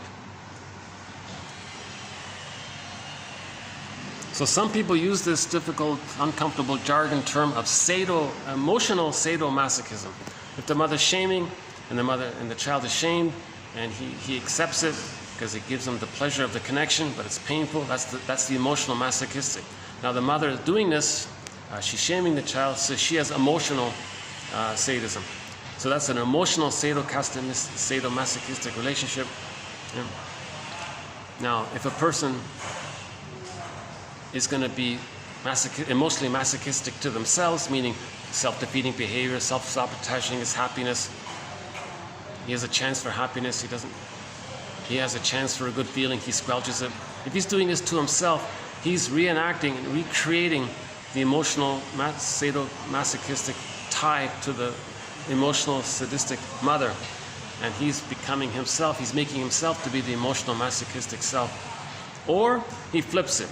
He identifies with the aggressor and becomes the emotional sadist and finds others to shame, and they want to taunt them to be unhappy because he was unhappy, and hence the reenactment of it all. Right? So a lot of this is related to the thing called negative therapeutic reaction. Sometimes the person wants to heal, they're trying to get better, but then there's a setback, because that setback is they're still tied to the shaming mother, and they're reenacting the emotional sadomasochistic relationship that the baby had with the mother. In other words, many babies and mothers are in an emotional sadomasochistic relationship. That gets internalized, it's going on all the time, he's going to recreate it to know that it's going on within. That's why he's recreating. Now if he recreates it outwardly, that's a mirror to know what's going on inwardly. As beloved, so below kind of thing. Another one, good one from Levy. Okay, next one from Bennett here.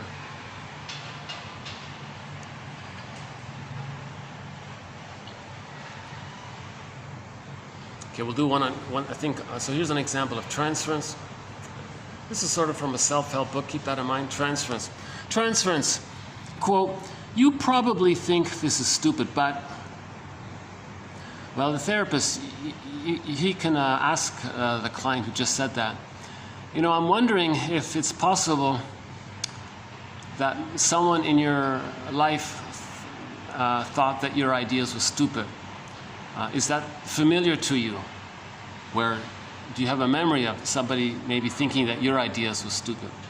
That's called transference, because he thought the therapist is going to think his ideas are stupid.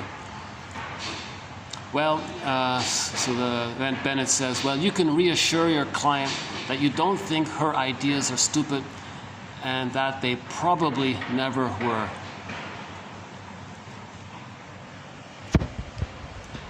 So he's afraid to be vulnerable to share his tentative idea. Right? So when you're brainstorming, you're not sure, you have hypotheses, and some of them are not going to sound reasonable, but that's part of the brainstorming process. So he may have an idea. So he immediately thinks that because the mother or the father said, "Oh, stop that, you don't know what you're talking about," he's going to assume, project that, or reenact that the person in the present is going to say the same thing that the father said to them. So he anticipates that. Well, you're probably going to think this is dumb. But, okay, well, was there someone in your life? Is that something that's familiar to you from childhood? Was there someone in your life who implied that your ideas were that kind of thing? Okay, not a great example, but next one here from Bennett. Okay, many adult children of neglect stay in painful relationships because they cannot tolerate the concept of abandoning another person in the ways that they were abandoned. The internal belief is that they could cause the same extent of harm that devastated them as children. This belief represents a covert way of doing the opposite of what was done to them. Staying in an unhealthy relationship because of our own need to not replay the abandonment dynamic is synonymous with living our past neglect histories.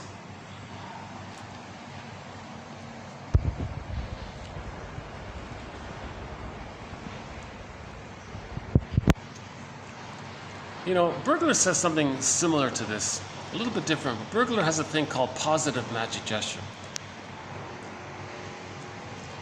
If the mother was shaming to the child,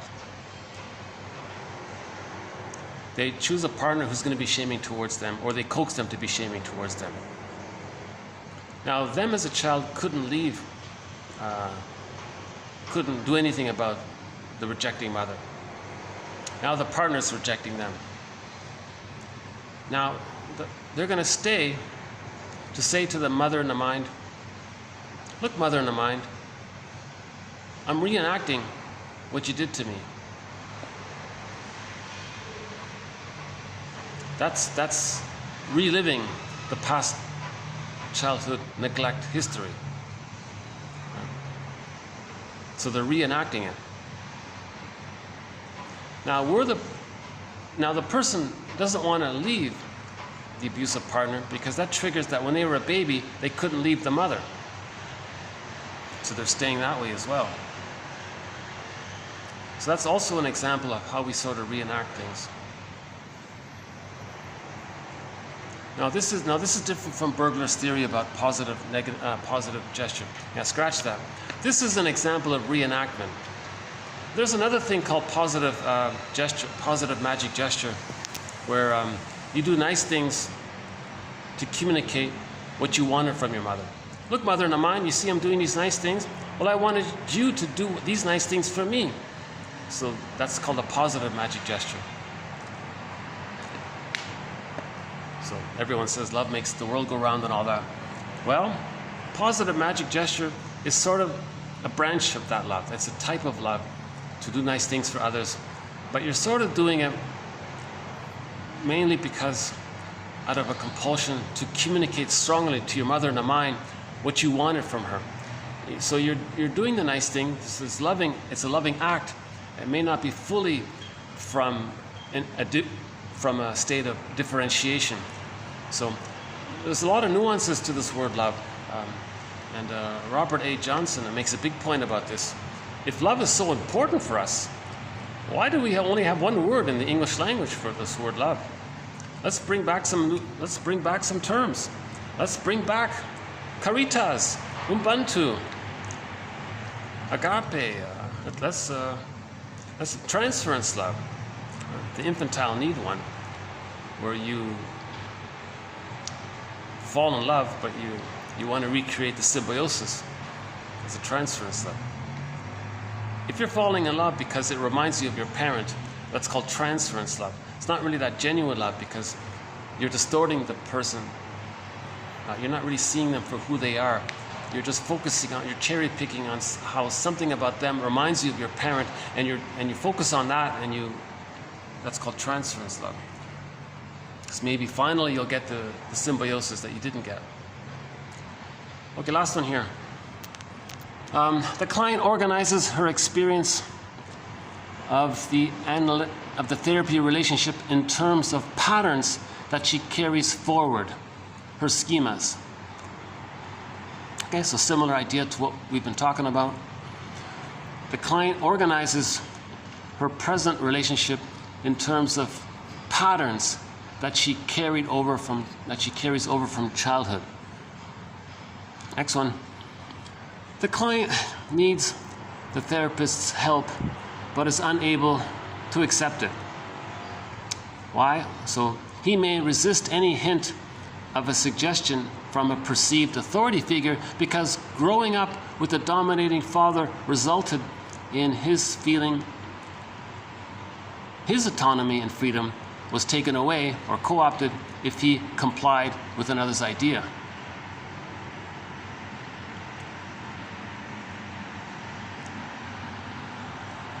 So the mother or the father squelched their healthy development. Now the person at midlife wants help.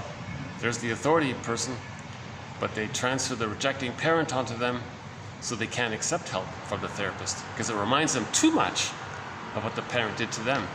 So the therapist's job is to point this out, that this is a kind of transference. He may find it difficult to let the therapist know that there is a problem because vulnerability is experienced as intolerable. So there's the self-activation. Self-activation is you want to say what's really going on. That's self-activation. Self-activation triggers the vulnerability, the self-activation of talking about your vulnerability and you want to heal and what you're going through and your pain, your feelings, that's being vulnerable. That's going to trigger the abandonment depression. So they may find it difficult to get help because of that.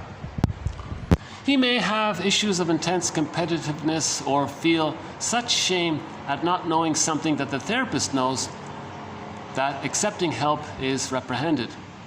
As Mitchell aptly stated, quote, "We are active creators and loyal perpetrators of conflicted interactional patterns in creating and maintaining them in a relational world which, if not secure, is at least known. It's familiar. It's painful, but it's familiar." So we are recreating this painful, familiar thing. We are the active creators of it, and we're loyal to it. See, we're still loyally bonded to the rejecting image of the mother in the mind. We're still waiting for the love that we didn't get. Like that puppy waiting on the side of the road for his owner there, just waiting all the time.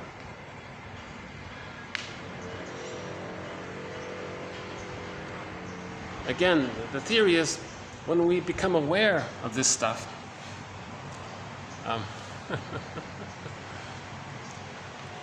that means the truth is upsetting us free. The truth will upset us free, so we get upset.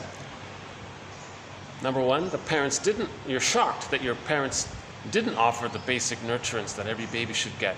You mean my parents didn't do the basic things? They just neglected me, had me removed, and the bottle and all, they did all these kind of, didn't know my need, didn't understand my signals. If I was emotionally hungry, the mother gave me food. Oh my God, what a misattunement. If I was, well, then the person can't tell the difference between physical hunger and emotional hunger later on. These get mixed up like that. So then forgive your parents, heal yourself. So you got to do research on the parents and the grandparents, if possible. Now, part of that is looking at the plunder system. That's a whole other thread, the sociological factors to why our parents are so traumatized. If somebody's born in a place that was just pillaged and plundered, and they're all in immense poverty, living on somewhere between $50 and $300 a month. Malnutrition, pollution, noise. The mother can't feel safe to offer a secure attachment style. It's not her fault that those conditions were imposed on her. So you got to look at the plunder system overall, and how 10,000 years ago. So there's a theory about why this model called pillage came about 10,000 years ago. That's not a thread. But we do have a thread on prejudice, a major thread on prejudice. Another key major thread, prejudice. But there's a quote came along that said, if you want to understand prejudice honestly, you got to look not only at the intrapsychic dynamics of the splitting mechanism, projective identification, reenactment, identification with the aggressor, hocus pocus, double focus, rationalization, preserving infantile megalomania, the manic defense, externalization, some of these internal dynamics, that's part of it. You got to look at the sociological outside pressure, the group pressure phenomena onto a person as a factor contributing to prejudice. So we have sort of a sub-thread within our major thread on the psychology of prejudice. Now in that sub-thread, we talk about the plunder system, the educational system, the work of Jane Elliott. We talk about the propaganda things, the advertising industry, and a couple of other areas around that. Because within the propaganda, you got the logical fallacies, and advertising as well. So we do some of that there, but it's not really amazing. So, but you got to, I think we got to consider that as a factor to help us forgive our parents. So if we have some knowledge of the plunder system, that can help us to realize that our parents couldn't do it all. They didn't know it all. They did what they could. You're trying to forgive them. Reparation of the other leads to reparation of the self. When we see the parent as two people, when we see the person as one person, meaning the two sides of the mother, then the split images that we originally created can start to come together. That's called healing splitting, resolving splitting, to create whole object relations.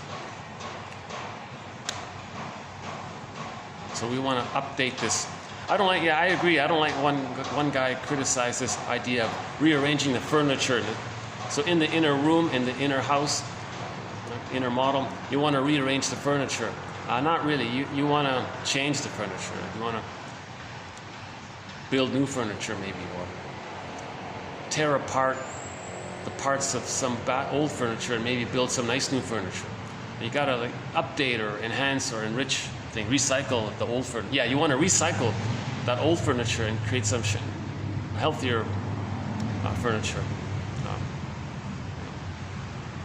But I've been using Carl Menninger's one. We want to unpick the threads of a traumatic script and use those threads to weave a new, healthier script. Menninger says, he said to a client, quote, "These problems that you're having, that you're describing, we may say that this is what your script is doing to you.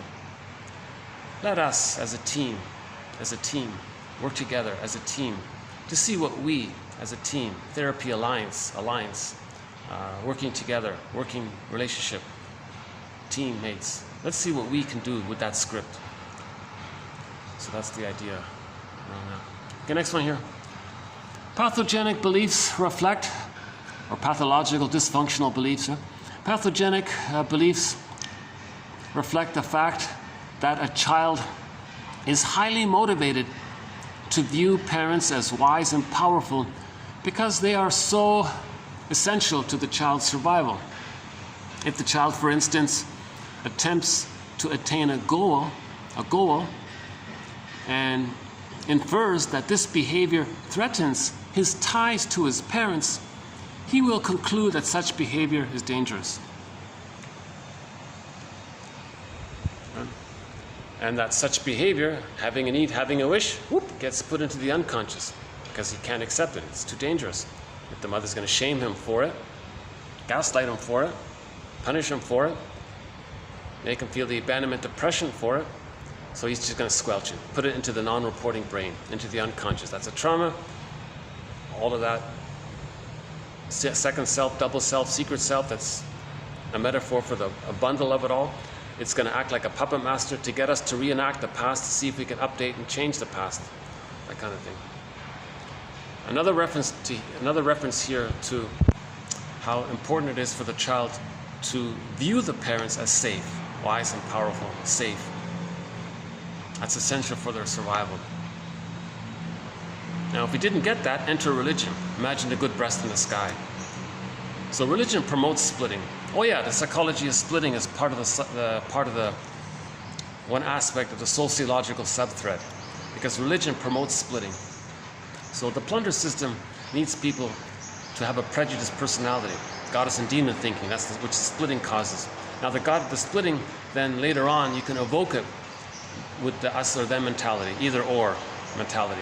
If you have that, then you think, well, those across the street or something, us on this side of the street, we're good, they're bad.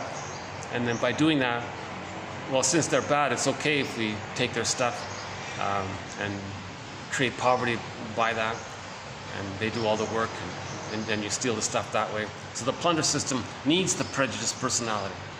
Now religion is there to block healing. Normally there'd be some kind of healing taking place, but religion stops healing. No, don't heal people. Yes, you were traumatized at birth because in the plunder system they removed the babies that traumatized the baby. The religion says, you survived that trauma at birth, didn't you? By creating goddess and demon in your thinking. It worked, you survived, didn't it? Well, we're here to maintain it, reinforce it. Now in our stories, you got goddess and demon. Oh, and okay, so that entrenches the splitting mechanism. They don't want you to heal the splits, forgive the parents. They just say, no, idealize the parents. So don't face the truth that the parents shamed the baby. So maintain the denial. Sometimes people are distressed, they need a good feeling, they want to feel comforted. So they want to positive magic gesture. The guy at the podium. Okay, imagine a good breast in the sky, and imagine that you're one with it. It knows you, it loves you, it sees you, it's unconditional for you, it's always there for you, it soothes you, it'll never leave you, it's always there for you, you can rely on it, it's for sure, on and on and on. When they do that, they're trying to evoke the symbiosis feeling that the person has as a baby. Remember, the baby had the bliss, the honeymoon, Garden of Eden, the paradise, Unico Mystica, Wakonda, Mana, happy, powerful, exciting, mystical feeling, whatever this, however you describe this ooh feeling of, wow, the baby was like a king and a god, and so grand and powerful and happy. So the religion gambit is to trigger up that old feeling you once had in the womb. Then you're a believer. Did you get it? So it's possible through poetic, hypnotic language with a charismatic delivery or something, and imagery, and get people to fan it, because people need it, they want it, right? They want the row room. They want the row room. So create a rewarding object in the sky, a sky god image who loves you. And now imagine a tie there, a link there. Okay. So that's like Lloyd Demas says, to understand this phenomena, imagine it as the placenta up there, and the baby in the womb had a cord. So in other words, so the baby has a phantom placenta. So you imagine this entity in the sky who loves you and all that.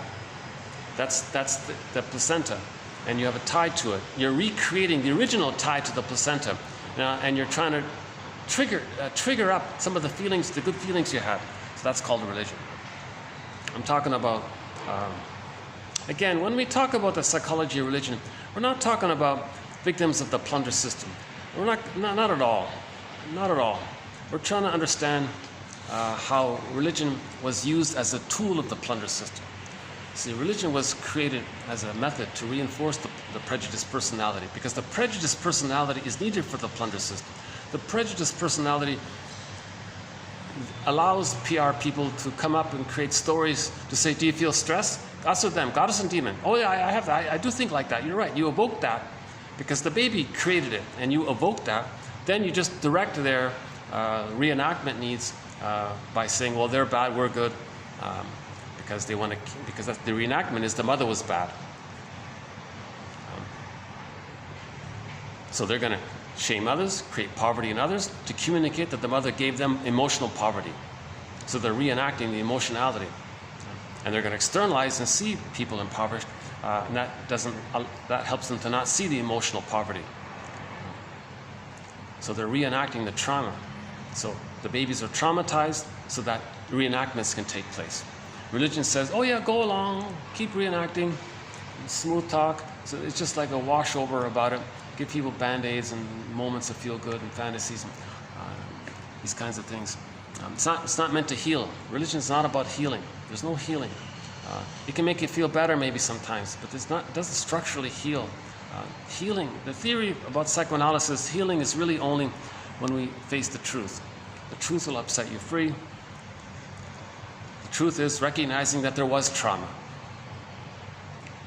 And a person is stuck, replaying, and they're spinning their wheels like Sisyphus, trying to get a better past. That's the trauma. That knowledge, when we talk about it in the presence of a caring witness, can bring up a lot of the pent-up feelings. Because when you're in the presence of a caring other, you feel safe with them. When you feel safe, your pent-up feelings can be released. Now you can finally mourn the loss of not knowing the truth. That's a loss, not knowing the truth. Realizing that you didn't get the love you needed to be yourself. So now you're mourning who you could have been had you been loved. You're mourning all that time lost. Oh wow, that's called the working through process. So we want to engage in this kind of so-called working through process where the truth upsets us free. Because as we do that, that means we're safe enough to forgive the parents. So that book title, Forgive Your Parents, Heal Yourself, you got to feel safe enough with the knowledge to be able to forgive the parents. So you want to build the ego, they said. That's the first quote here, 24:16, the importance about building the ego. The therapist has a strong ego, so he's lending his ego to you. Just like the mother lends her ego to her baby, kind of thing.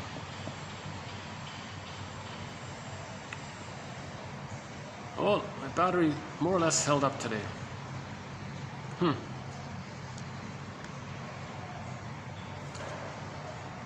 Okay, maybe I can just take a quick little, if you don't mind, let me get back my coffee. Maybe I can just set the camera here. Can I just set the camera here? Fast forward this video for 2 minutes. I just want to get my stuff from upstairs. Does that work? Let's see. Okay, hold on a sec. Not much of a view there, is it? What about this? Is that better? Okay, hold on a sec.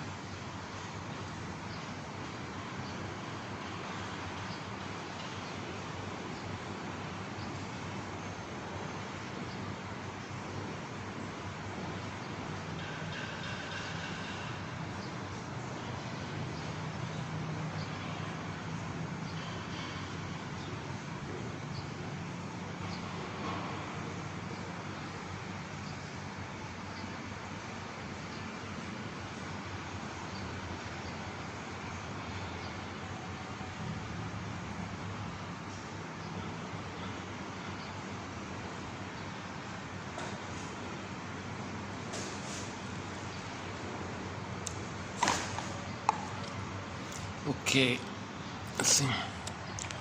All right, got my stuff back. Okay. Yeah, I'm still having this is another one of these off-day videos. Sorry about my imperfect delivery. If by chance somehow, I'm very biased. I'm so biased. I still think even if someone struggles through my imperfect delivery, there's some great quotes being discussed. And if you can somehow forgive me for my anxiety, you'll get the benefit of these great quotes. If not, otherwise, don't listen to me if it makes you anxious. And read the quotes below, right?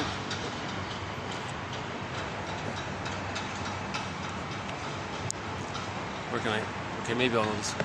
So, geez, it's kind of fun to have this little space. See, it's a holiday here. That's why a lot of this stuff is.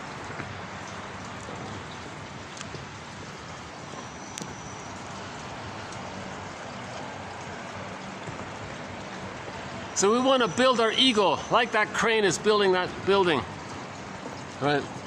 So I hope that these quotes have helped to build our knowledge.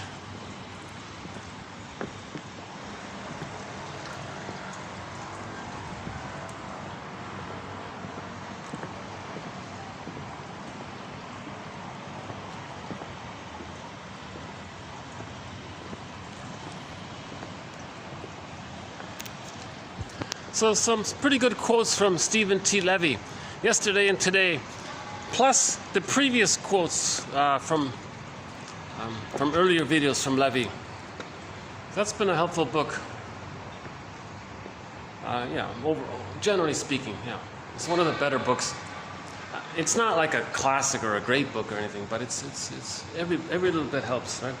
If we're building that building, we need all the help we can get, right? So what do we do today?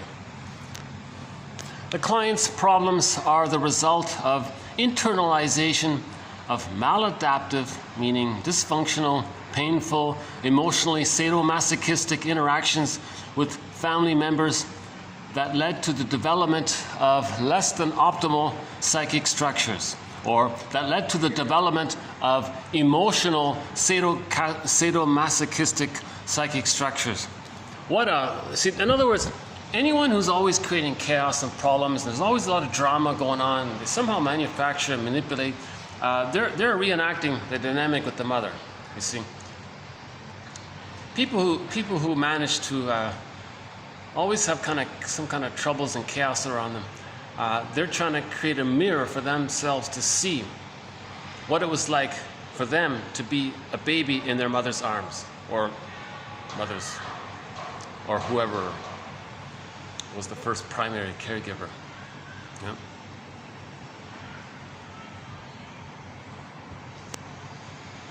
Less than optimal psychic structures.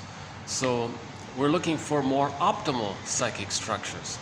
So how do we update this haunted house or whatever and have like a peaceful house in there, right? Now in that haunted house, we got ghosts. So those are the painful memories. Hans Lowell says we want to convert ghosts to ancestors. Ancestors means in Arestia, we want to convert the Furies, the persecutory anxiety, the abandonment, depression. Right? We want to convert the Furies to the Eunemides, the Sentries, the Guardians. They're the sentries of the soul castle. So, I feel, therefore I am. The sentries were the guards of the castle. Okay, so if we all live in a psychic house called the soul castle. When we get our feelings, the feelings serve the soul castle. So feelings and identity are linked. The soul castle is our embodiment, our home, our inner home. We feel rested within. We feel connected to ourselves. We're at ease with ourselves within, that kind of thing. We can feel ourselves, so we feel, therefore I am. You see? So the feelings and the link are linked. Myths and fairy tales vividly show this, right? The white bears are embodiment, and the golden reef. The frog and the golden ball, that's the shame and the golden ball.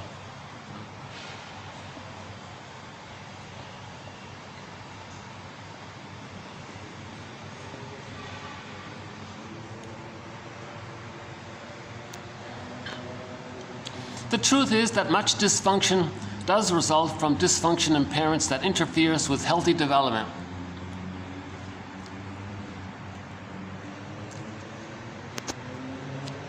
That sentence just says it. It says it right there. The truth is that much dysfunction does result from dysfunction in parents which interferes with healthy development. The dysfunction of our parents, their dysfunction interfered with our healthy development. We're meant to have healthy development, but their dysfunction blocked it, didn't allow it, because they couldn't offer the love because it triggered in them how they didn't get the love, so they couldn't.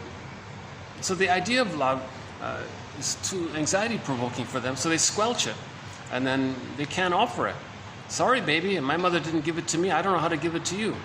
So so that's why that music video, Because of You, for that song, sung by Kelly, the singer Kelly Clarkson, Because of You. It's a good song, but the music video, oops, hold on a sec. The music video talks about this issue of intergenerational trauma. She looked at her past, right? She was being present to herself. She was observing her past, so you saw her being present to herself. She saw what happened, and she decided to choose differently. If she didn't do that, what we saw in that video, she would have repeated what happened. So the parents were divorced, she would have been divorced. But she saw what happened and witnessed it, was a caring witness to herself. Then she can see how she is different from her mother.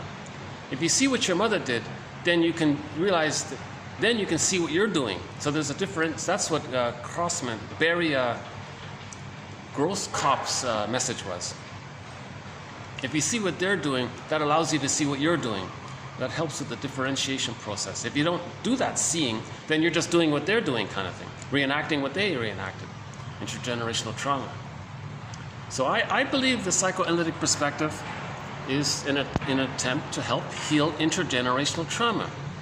This is the moral revolution, to heal intergenerational trauma, to heal. The moral revolution is to heal. It's a heal. The psychoanalytic perspective is quietly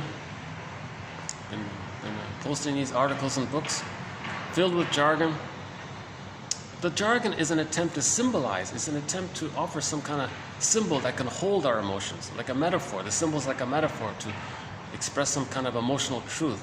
It's like art, the way art does. You know, art is like a symbol to get us in touch with our inner life. One thing to do is read the Enneagram. I found that helpful. That's how I started on my sort of journey, was the Enneagram. It describes 9 types of personalities. But the key feature of it is how you got these lines there. Under stress, you move to another personality type. That's your second self, your double self, the painful side. And then when you feel safe, you move to another line, another point. That's the golden side of you, your golden shadow. There's your wounded shadow side. So these lines are very good like that. So think about your personalities being on this line, where if you feel stressed, you go to this other point. If you feel safe, you go to this other point. So think about the Enneagram in terms of the lines. Don't get too stuck on the points. See it more as a dynamic of safe, you go to another point. Stress, you go to another point. This dynamic. Think of the Enneagram sort of in that way. And try to typecast your parents. And notice it. It's pretty good. It's not perfect or whatever, but you can see a lot of it's there. You can see a lot of it in the Enneagram. And you may find yourself typecasting everybody that you know. Oh, he's this. Oh, he's a 4. He's a 2. He's a 3. He's a 4. He's a.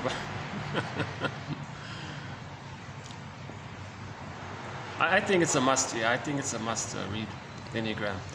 And then, so you got the 9 personality types. Now they got the healthy types. If a person is loved, they're the healthy versions of those 9 types. But you can see that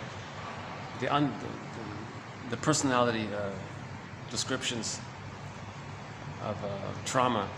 So you have 9 troubled personalities. Those are the unhealthy Enneagram types. So you'll recognize your parents in one of the unhealthy, or mid-range, or low to mid, or mid to upper, higher, somewhere in that sort of. They have it on a scale from 1 to 9, 9 being the healthiest, 1 being the most pained version. So most people are sort of in that, 2, 3, 4, 5, 6, that kind of area, right? If somebody gets into the 7, 8s, and 9s, that's sort of the healthy range. You might not recognize your parents in the 7, 8s, and 9s, I'm not sure. But that's not for me to say. But that's one quick way to start to see the Enneagram. Yes, it does tend to pigeonhole people, but you got to start somewhere.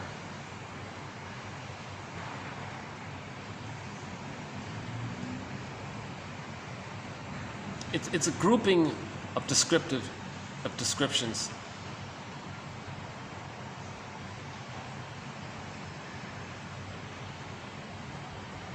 It's not the answer. No way. It's not the end of it all. It's just an intro. It's just like a brief intro. I think what Masterson's doing is helpful. It's called Developmental Object Relations Theory. So his main book is called The Search for the Real Self. That's a very good introduction to developmental object relations theory. Sort of what we've been talking about in this video and all throughout, mainly, pretty much throughout. So 1001 Windmills of the Mind may be described as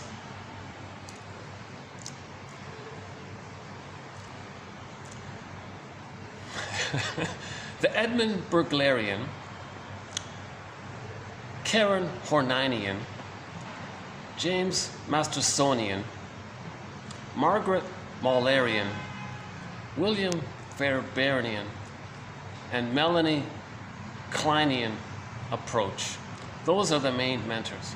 So Klein, Mahler, Fairbairn, and Masterson represent sort of the developmental object relations theory. That's sort of the core of it all.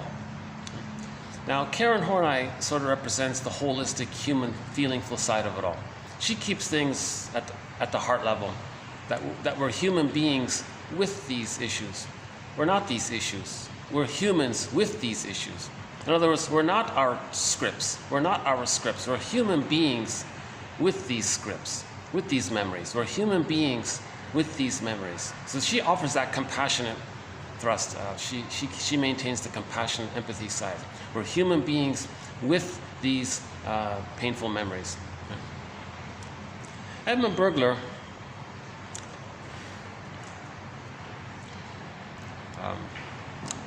I don't know where to begin. Immense help by Edmund Burglar. Many of our threads are based on his theories. So I'm sort of calling him sort of the gutsy side of it all. So Karen Horney for the heart, Edmund Burglar for the gutsy side of it, and the other four are mainly the mind and the theoretical, intellectual side of it. So I'm trying to have the heart, mind, and body. Heart, mind, and guts. Right?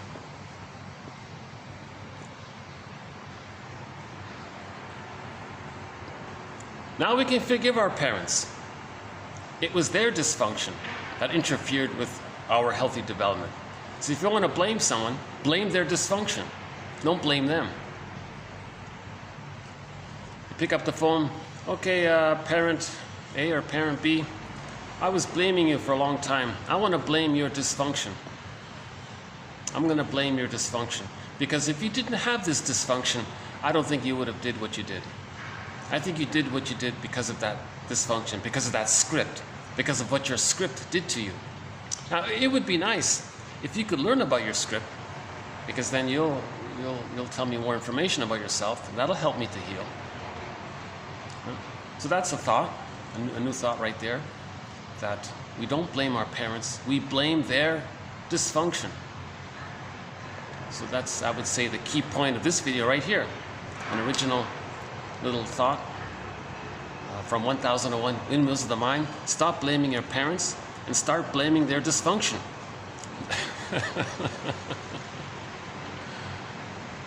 Or more formally, let's say,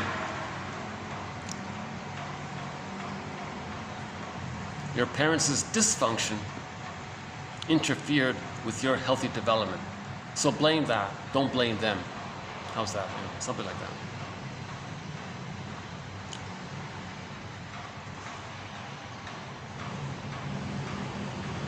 So the therapist shouldn't collude with the reenactment. He's got to interpret. He's got to interpret. That's his life saving. That's the life boat in the therapy room. The interpretation. Otherwise, they're going to sink in the reenactment. He's going to collude with the childhood past, and he's just going to reenact. He failed if he colludes. He's got to interpret. You're showing me what your mother did to you because you're acting like her, and you're doing to me what she did to you, or you're coaxing me to behave like your parent because you want to see how your parent treated you. He's got to interpret things. Yeah, one therapist said she spends a lot of time just explaining psychoanalysis rather than doing it. Interesting statement. I like what Franz Alexander says. Bit by bit, when you offered each interpretation, gradually, step by step, expands the ego, builds the ego. Just like bit by bit, they're building that building. Bit by bit, we're building our ego.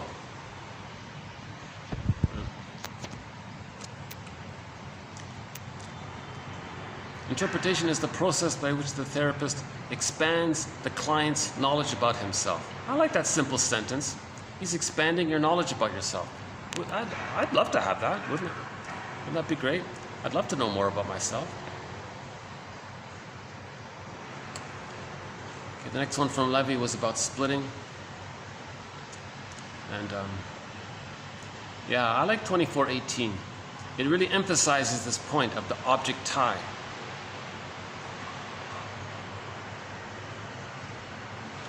And you're reenacting the object tie in the present.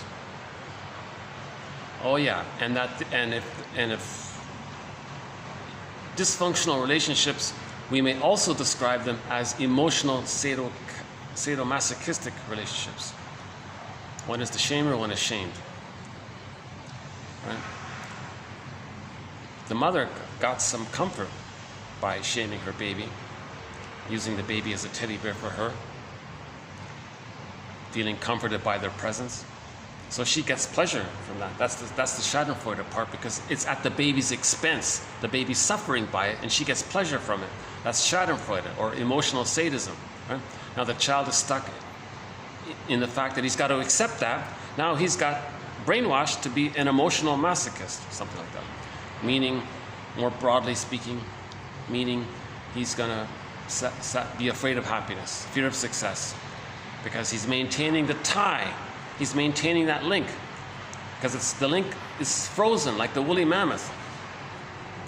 He can't leave his mother. No baby can be on their own without their mother, so he's maintaining that tie. Again, he's got to mourn that he didn't get the love from the mother. Then he can let go of the tie. So in the film Kirikou and the Sorceress, the image of that was little Kirikou lifted the thorn from the woman's back. That's the point where we finally let go of the tie. We untie the tie to the emotional, sadistic mother, the rejecting mother. That phrase, I think, fits in with Karl Menninger, again with Karl Menninger. He said, the greatest hurt of all, mother failed me. That's why this material is mainly for people at midlife, people who are on the second journey, who are ready to find the truth. The truth was, mother failed us. For 70% of the people in North America, the mother failed the children. So you gotta get there. You gotta accept that. Most of it was not her fault in the case of birth trauma. If the baby was removed from her and didn't need to be, there's the birth trauma. I would say another suggestion on behalf of 1001 Windmills of the Mind is that the young couple, the parents there, say, look, doc, unless it's a dire emergency, okay, hand the baby to the mother. No towel, no scales, no removal, leave the cord, just directly put the baby on the front. The baby's gonna latch and start nursing probably, and unless it's an emergency, no procedures, no epidurals, no drugs, none of these, unless it's, right? And just hand the baby, and to preserve the continuity that the baby has the extended womb. The baby needs the extended womb for the first 4 to 5 months. If there's a shock at birth, it's when the baby's finally handed back to the mother, the baby's enraged because he was shocked, betrayed. He can't trust her. He hates her. Now the mother lost a lot of the hormones. The theory is at the moment of birth, the mother produces lots of oxytocin to help the bonding process. But at the same time, Klaus and Kennel say, it facilitates the mother's ability to be in tune, in sync, in rhythm with the baby, so that she can be and fulfill her motherly role of being a symbiotic object for the baby, there for the baby. She's there for the baby, just like the placenta and the uterus environment and the cord was there for the baby. She's got to continue that tradition for the baby. So she's got to be there for the baby, unconditionally provide whatever the baby's needs are. So that moment of birth produces the hormones to facilitate that. Now, if the baby's removed for a while, the mother's hormones are dissipating, she's mourning. Just like when the people break up in love, they're sad and they're in pain, they're in mourning. And maybe you see the person, oh, get away. So that's what happens. The baby's returned. The mother, oh, okay, there you are. But her body, she's got mixed feelings because she's really feeling pain by the loss. She's not ready to, she hasn't recovered. She's in the midst of mourning. And she can't have that tie. So there's a confusion there. And the baby comes and goes, what is all this? What's going on here? I'm feeling rejected. I'm sort of accepted, but I'm feeling deeply rejected here with the bonding here. and the bond was broken, and now I'm still being rejected, but there's some acceptance, but it's mainly rejecting. So the baby goes, oh, who is this stranger here? I always got to relate to a stranger. So that's sort of a birth trauma. So again, related to that is mothers stay in bed for the first 4 to 5 months and let the baby sleep on her front for most of the time. And she makes herself comfortable, catches up on her reading. No aggressive TV shows or something. No overstimulating, no scary things on the TV if she's going to watch TV. Just watch some lighthearted stuff. Hallmark stuff, maybe, whatever.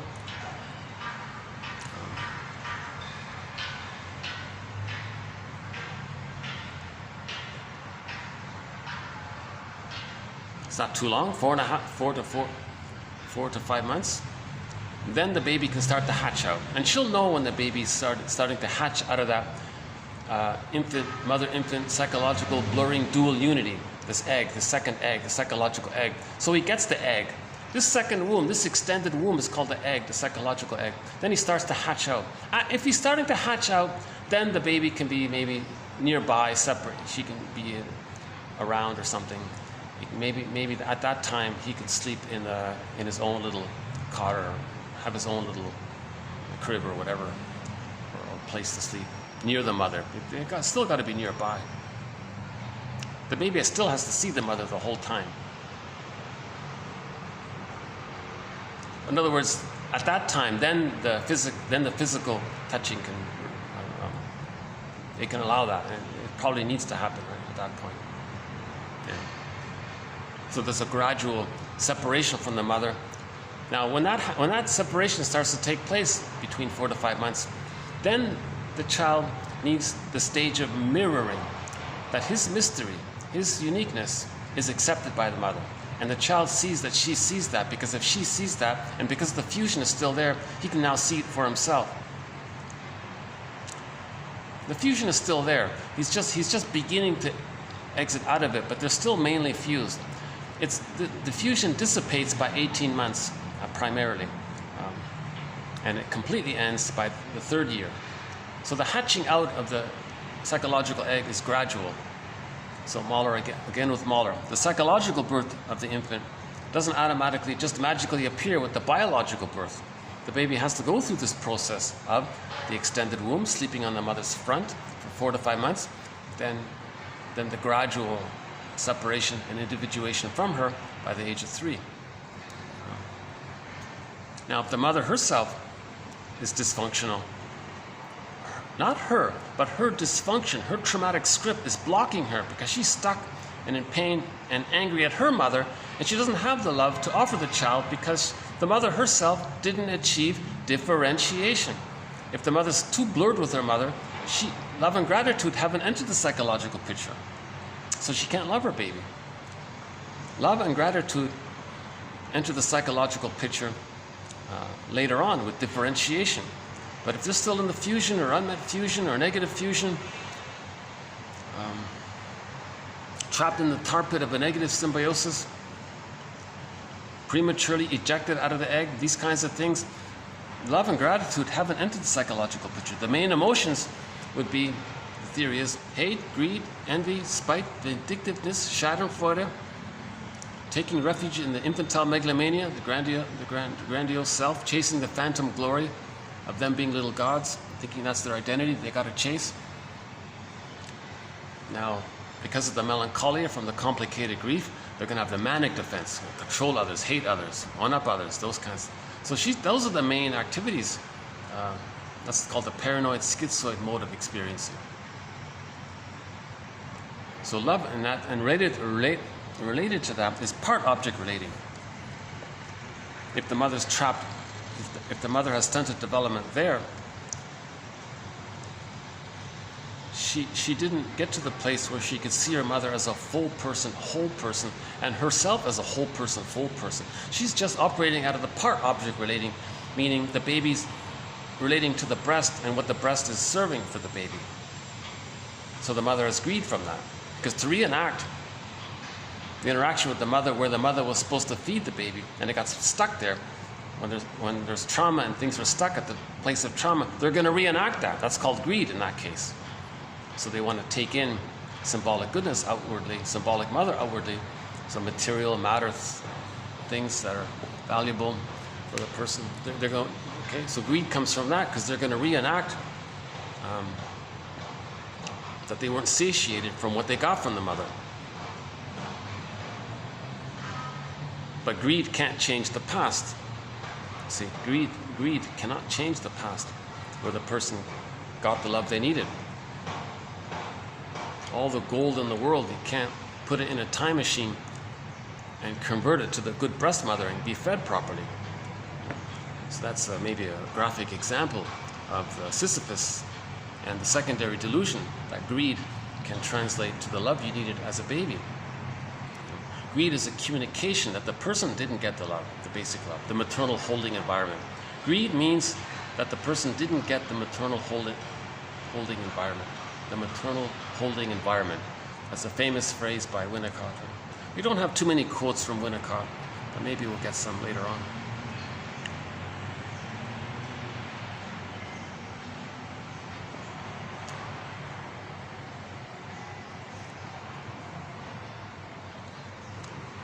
We don't use this phrase emotional sadomasochism much, but I'm glad once in a while it comes up.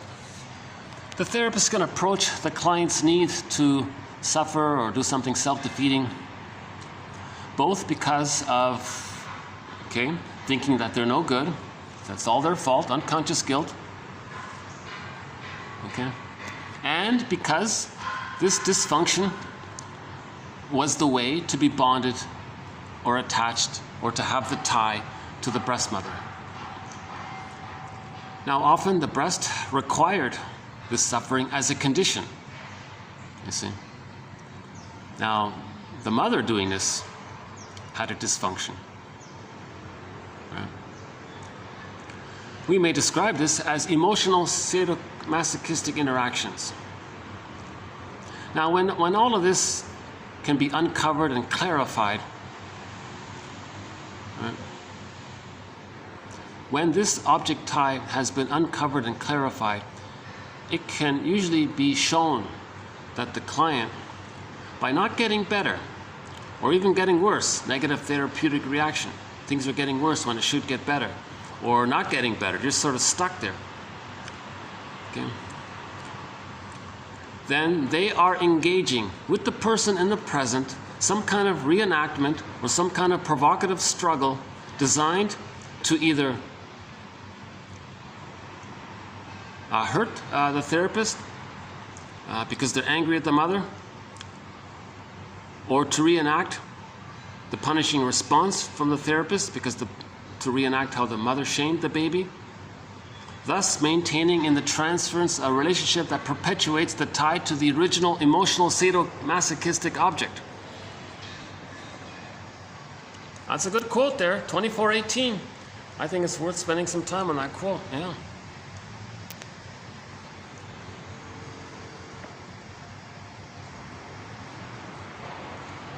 And as I was clumsily saying earlier, I think when people are creating a lot of this drama in their relationships, that's a mirror to see what happened at the breast, all this chaos and drama. Feed me, mother. No, don't feed me. Don't force feed me. Give me what? No, now I need it. No, don't give it to me now. I need you. So I can't live without you. I can't live with you. This kind of dramatic and chaos kind of thing. And then the anger around it and recreating the pain by coaxing the other to shame you, to recreate the emotional sadomasochistic tie to the emotional sadomasochistic object. Jesus Christ, So we want to break free from this internal object, this rejecting mother image, this devouring monster that wants to eat us. We want to break free from this monster. So a lot of these TV shows and films where you're fighting some kind of creature, the Minotaur, some kind of frightening villain or something, that's an attempt to maintain the tie to the mother because you're reenacting it.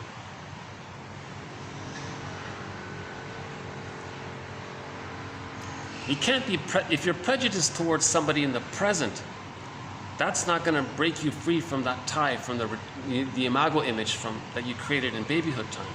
Prejudice doesn't heal. Prejudice doesn't heal. Prejudice is a confession of trauma, that the splitting mechanism is still being used, and you're reenacting things.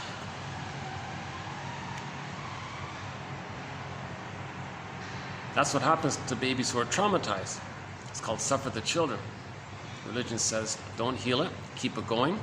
The PR guy comes in and says, I know deep in your brain you got goddess and image fantasy going on. I know you got that.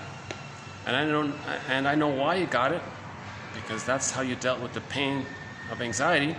Well, I want you to imagine lots of anxiety now. I'm going to tell you scary things. That'll evoke the goddess and demon. Good.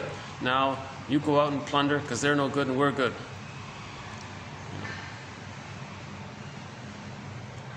So the guy doing this is being greedy because it's a reenactment that they're trying to communicate and reenact that they didn't get the love they needed from the mother, so they want to plunder, but it doesn't satiate because it's past that critical time, so they're reenacting it. So greed is a reenactment of not getting the love that we needed as a baby. Greed is a reenactment of not getting our infantile needs met.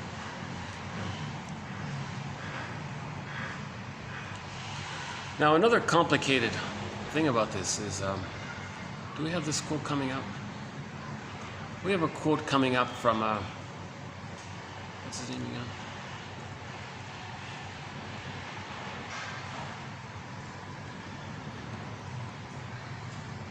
again? In the next video, we have a quote coming up.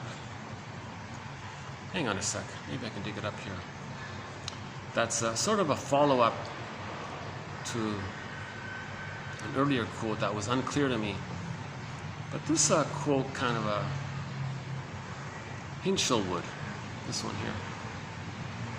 Oh yeah, there's a follower of Melanie Klein. Alford is a follower of Melanie Klein, and he was trying to link her theories to sociological issues. Likewise, like a similar guy is Hinchelwood. He's doing something similar. So an added element of the plunder system is that group behavior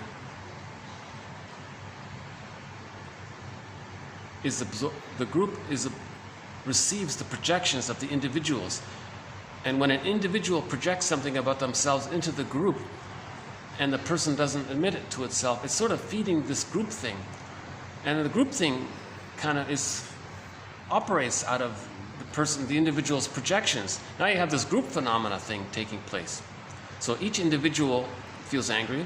They create a group thing where the group activity expresses anger to help the individuals not feel angry. Now to maintain this defense mechanism, the group then does angry things. So in the plunder system, the group activity does angry things. So individuals can be nice to each other, but the group that they're in is doing horrific things, frightening things, to help each individual not feel their fear and anger. So that's what this one is. When the client projects something of himself into the group, it is lost, so to speak, because as part of the group, it becomes fundamentally a separate thing.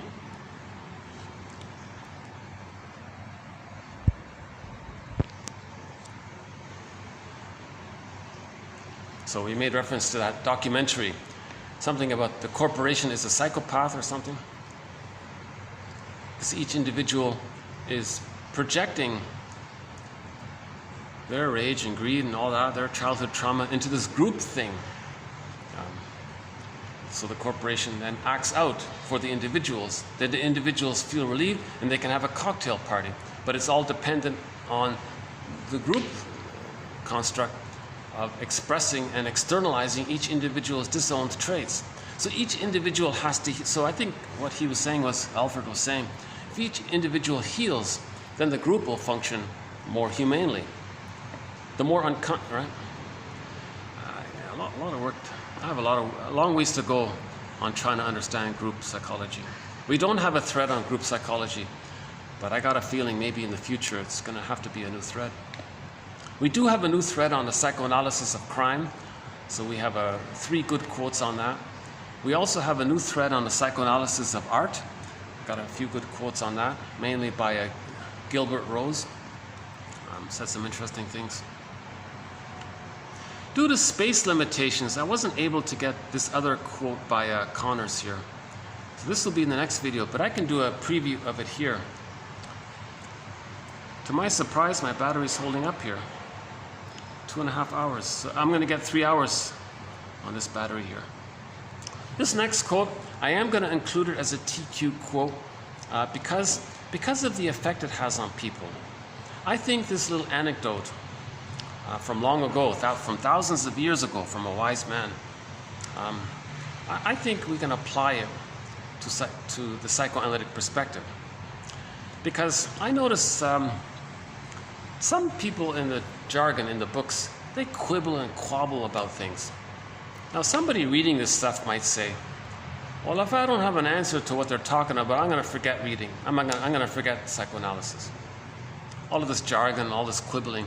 So you're going to throw the baby out with the bathwater. You're going to forget it all. So this anecdote maybe addresses this. So this anecdote addresses the issue where somebody starts to read psychoanalysis and well, it's not perfect. It doesn't have all the answers. I want to know this and it doesn't have the answer. So I'm going to forget it all. So to avoid this issue, we have this story from Buddha, long, long ago. According to Connors here, as she understands it, in Buddha's teachings, there is a story concerning a follower of Buddha who expressed his dissatisfaction with his path because the Buddha hadn't declared his views on such matters as whether or not the world is eternal and what happens after death, etc. So the monk determined to abandon his teachings, his training, unless he received. The monk was determined to abandon his training unless he received the answers. The Buddha responded with a story about a man who had been wounded by a poisoned arrow.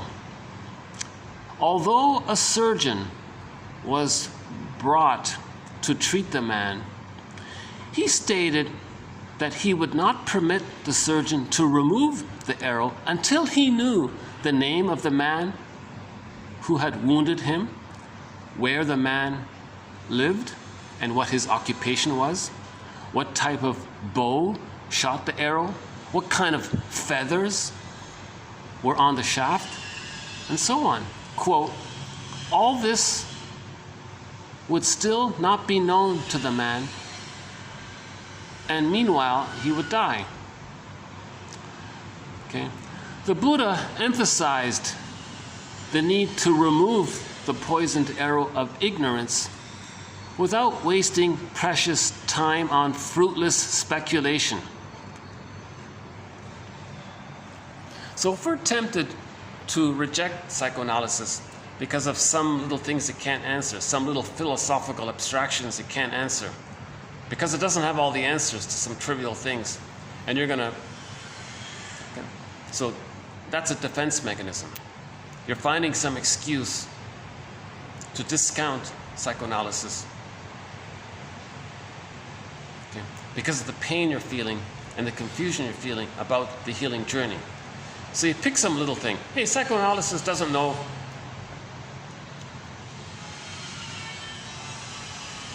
what happens after death or something. So I'm going to forget it. So that's a resistance. That's a resistance to healing, to blame psychoanalysis because it's not perfect. Right? So imagine if some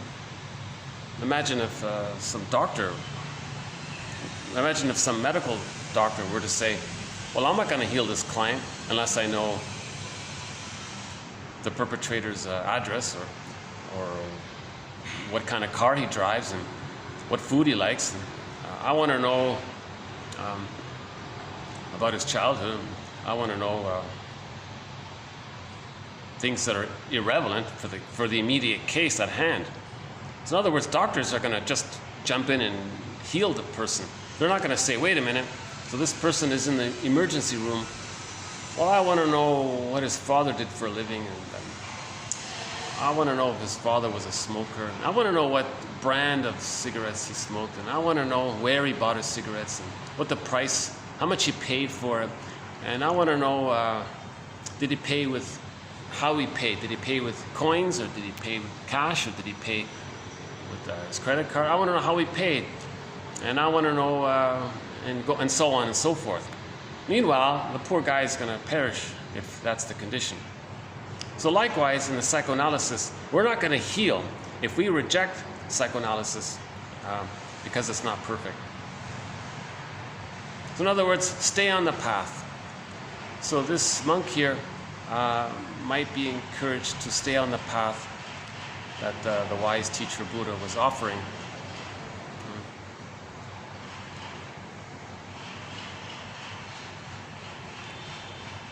See, a lot of Eastern religions, as I understand, are not truly religions. They're more about meditation and self-reparenting, accepting your sensations, and being a caring witness to yourself. Ah, there's the voice within. You feel something. There you are. Hello again, it's me. Okay. Now, when you feel something in your body, that's you when you were a child, what you were meant to have felt, but couldn't feel, but now you're feeling. Ah, stay with that. Okay. And be a caring, loving witness to that. So now you're self-reparenting. So you're healing that way, getting into your embodiment. And people who are masters in Eastern traditions, you can see them got a great presence, very calm. You're drawn to them because they're embodied, you know. So they just do the work right off the bat. In the psychoanalysis, we're caught in all these models and constructs and theories. They just say, yeah, we don't need all that. We just meditate. Just heal yourself. Don't talk about healing yourself. Just do it. Just heal yourself. So the Eastern tradition is more, let's just practically go ahead and heal ourselves. But it seems that maybe in the West there's so much wounding going on. I want to understand the process. I want to get to a place that I did lose my feelings and that they're going to come up. Yes, well, we say that with our stories. We tell you about this in our anecdotes and our stories. That kind of thing.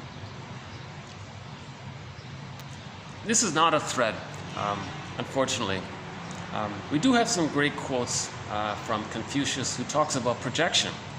We got a great quote from Confucius about projection, the psychology of projection. He explains it very simply, very folksy.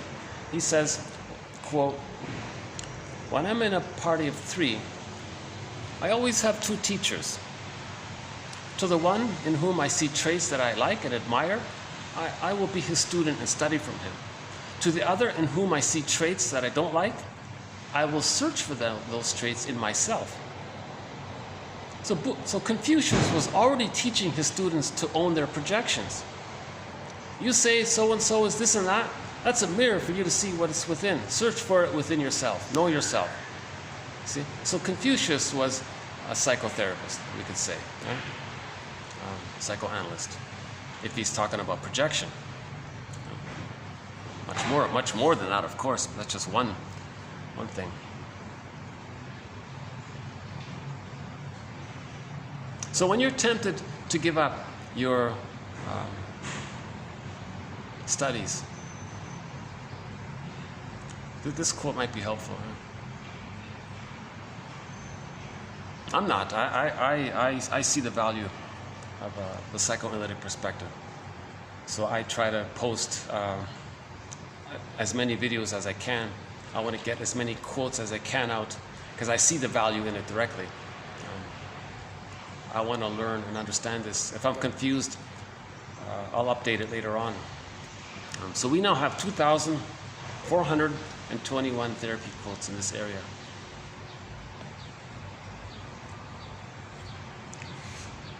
What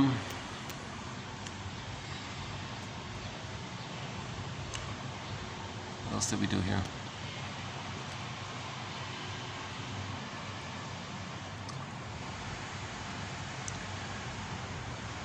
Okay, we also talked about negative.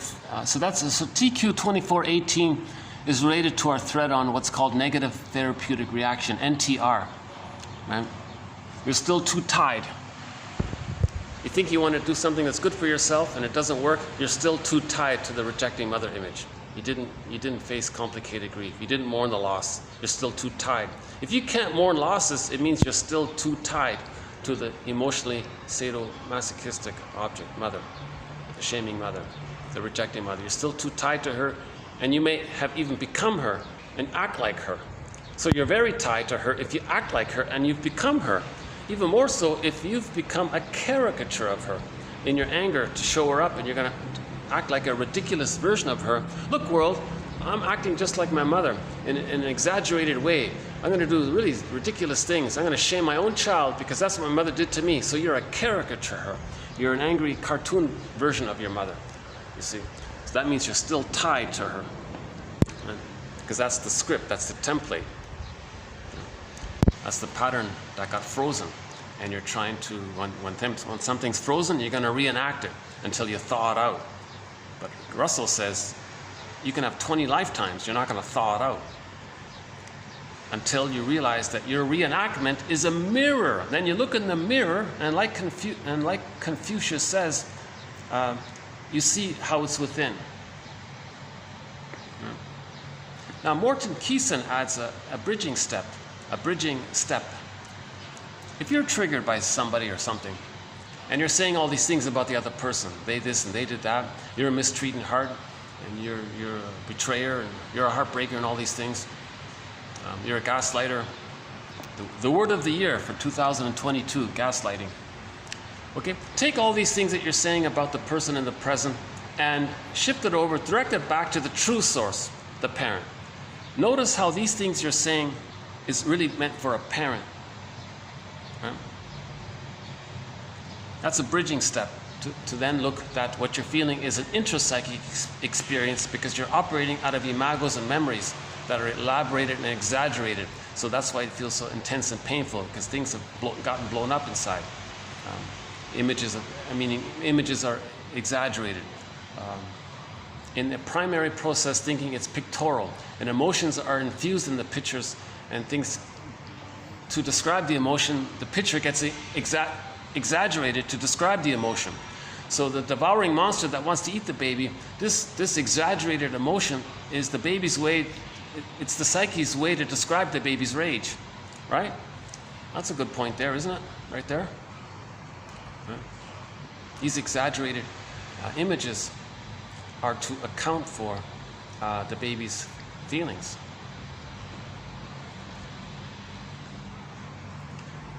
So we got to separate from the mother. So for a period of time, we should be angry at our mothers. Now, she'll shame you when you criticize. You're blaming me? Look at me. I gave you life.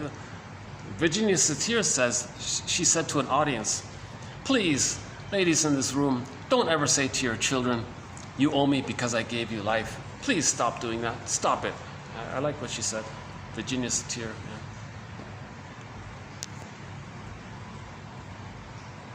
She might be engaged in a positive magic gesture. I don't think she married her or something.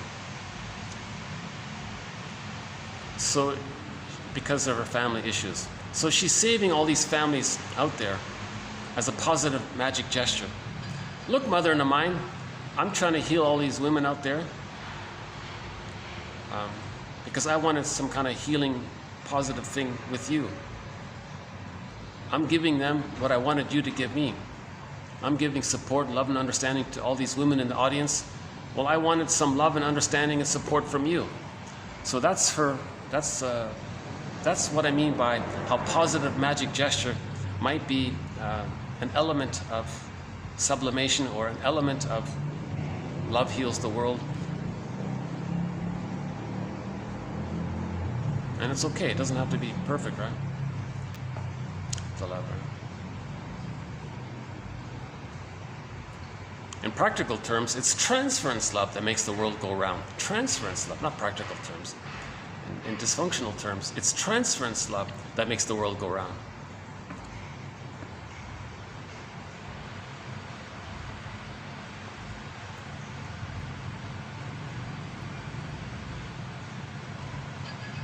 So we only let go of the image of the mother when we forgive her. Forgive your parents, heal yourself. That's got to be one of the best titles for a self-help book I've come across. Another good one is, do I have to give up me to be loved by you? That's the script. That's the deal the baby makes with the mother. He gives himself up for the attachment, and he's stuck there. And his dysfunctionality is a reenactment of that deal. Dysfunction is a reenactment of that deal. Dysfunction is a reenactment of that original deal as described by the title of that book. Do I have to give up me to be loved by you? The baby asking the mother. Right? Loyal to the tie, loyal to the emotional sadomasochistic other, because they're frozen there and they're replaying it and repeating. So dysfunction equals loyalty to the rejecting mother, protecting the rejecting mother, because the mother couldn't handle the baby's feelings and needs and wishes because of her misattunement, so she couldn't handle it, she couldn't deal with it. So to maintain the tie, the person self-defeats, is dysfunctional. You see, so there it is there. There's the Sisyphus. That's why we are repeating things. You see, I think Levy, this very good quote by Levy here, 24:18. I'm glad we redid that one.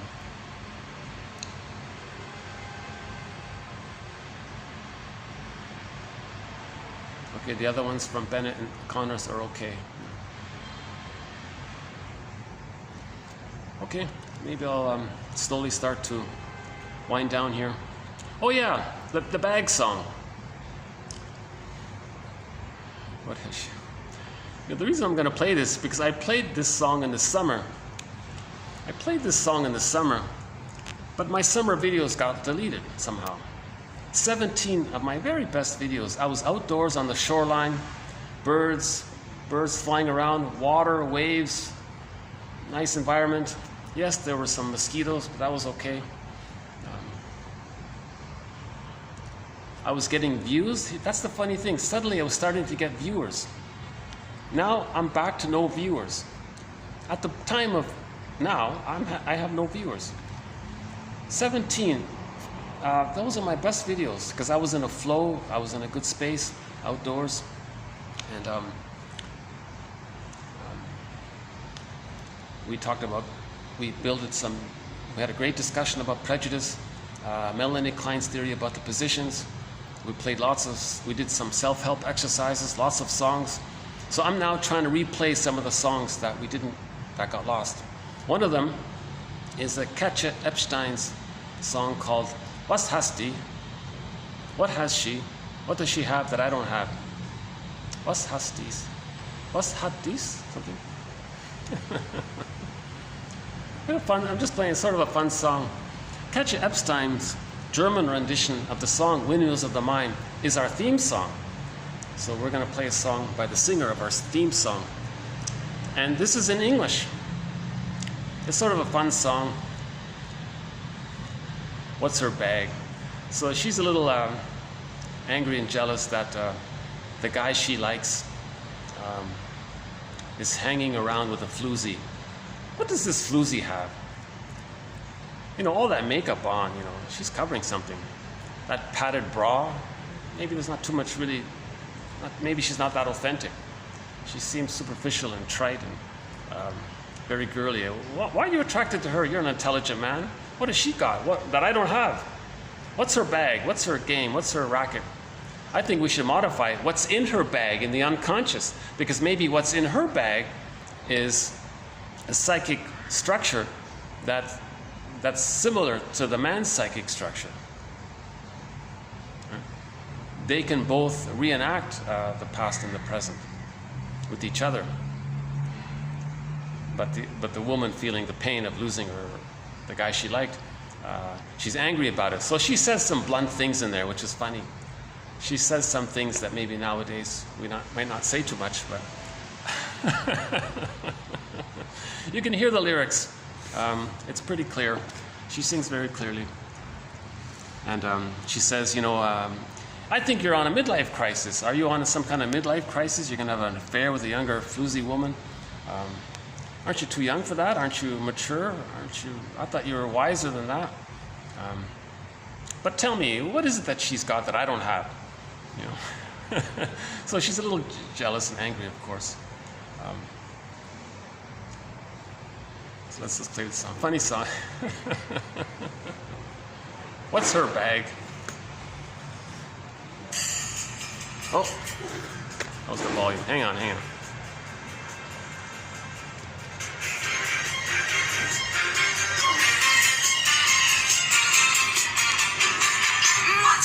What's her bag? Why is she different? What has she got that I don't have? What's her bag? What does she have over me? You're on an ego trip.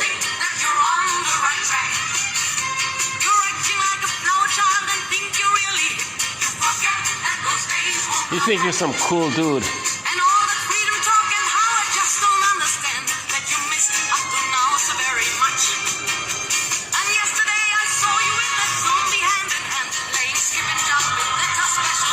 She saw him playing around like little kids. She saw him happy with her and playing skip and rope together. What's her bag? He wants to understand her. Maybe that floozy is the singer's shadow.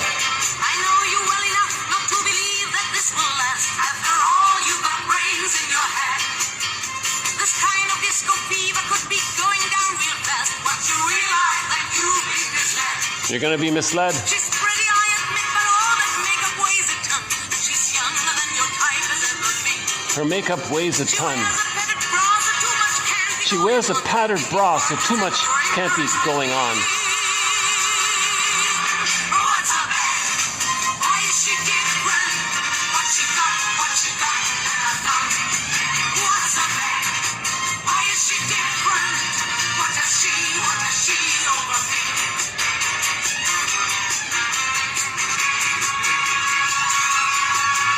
She plays with you like with a toy, and you stand there and swoon, and you laugh at her jokes that are bad.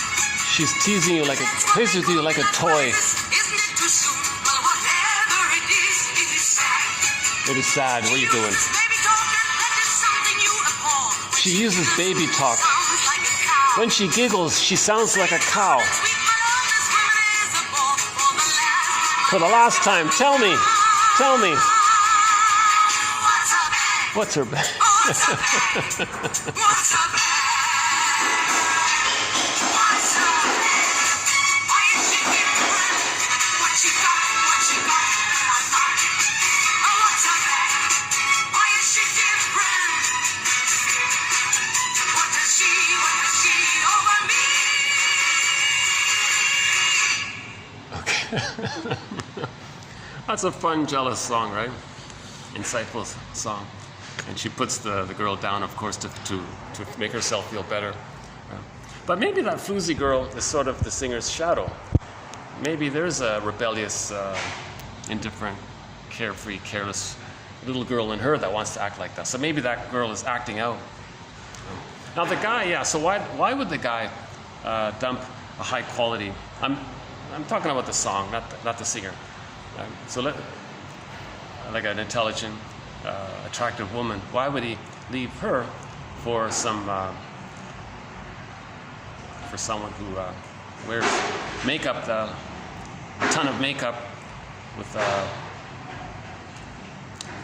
all these accessories, let's call them. So the guy would probably feel that if she's so carefree, maybe he feels safer with her emotionally, because there's not going to be a serious relationship with her. So he feels relaxed that way. But with the more mature girl, he thinks he's got to enter into a serious relationship, so he might project the critical mother onto the mature partner. So he's a fool, right? Because the floozy thing's not going to last. Huh? Yeah. And I played the German. Actually, I think the English is better than the original German, but I have the original German one as well. So let's play this as well.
Oh, that was a live one, yeah, okay.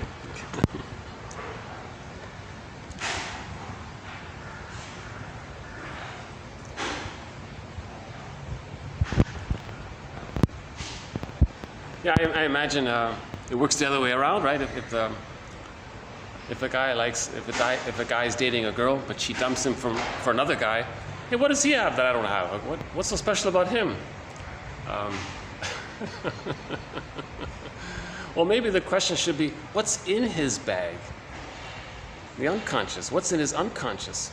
We choose people primarily, many people say, for unconscious reasons. The unconscious reason is we now have a chance to reenact the trauma.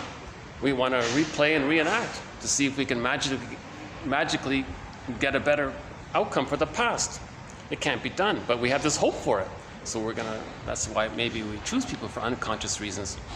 And we may leave people for unconscious reasons as well, as discussed in a recent quote. So we did a very funny quote from the TV show sitcom Help Me Help You. The comedy actor Ted Danson was playing a group therapist, but he himself was separated from his wife. One day he and his separated wife was dating some other guy, and he couldn't accept it. He was sort of in denial about it all. So one day he got drunk and avoided it, went back to his home and caught his ex-wife with the guy. And the ex-wife, or the separated wife, soon-to-be ex-wife, shouted, "Hey, what are you doing here? Oh my God!" And he put his little shrink. He was a therapist. He put his little shrink cap on. "Oh, I see. Oh, what you're seeing here is a display of my subconscious desire to be here." And she was angry. "Your subconscious? You're going to blame your subconscious? Your subconscious is a jackass, and that's why I'm divorcing your subconscious." It's a funny scene. I think it's the pilot episode of the 2006 comedy sitcom Help Me, Help You, starring Ted Danson. That's a funny line. She's going to divorce his subconscious. A funny, interesting thing about the jackass comment, because it's stubborn. It's a mule, a donkey. The donkey's kind of stubborn like that, so the unconscious can be kind of stubborn because it wants to compulsively. It's stubborn. It's a compulsive repetition. So the guy there, compulsively, like a donkey, couldn't accept the loss. He was compulsive. So he was acting like a donkey that way, right? In his, no, we're not getting divorced. Everything's okay. There's denial. Well, you not knowing, you repeating your past in this stubborn way, your stubborn personality. I'm divorcing your unconscious, meaning divorcing him because he's so consumed and occupied by his subconscious, unconscious. That was sort of a funny episode. So it does seem that we do marry, we do choose mates and separate for unconscious reasons. But when we do get married, it's an opportunity to heal if we make it conscious. The theory is we're going to replay the first 3 years. The honeymoon is the symbiosis. The next phase, they sort of see each other, accept each other as unique, and then they want to support each other's further autonomy. So in effect, they're not really needing them as much anymore. But can they still evolve the relationship to a sharing kind of place where they can grow together in a new creative endeavor or something like that?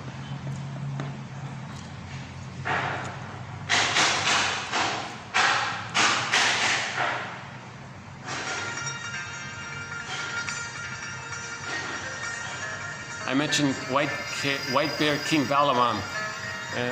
This was a song from the soundtrack.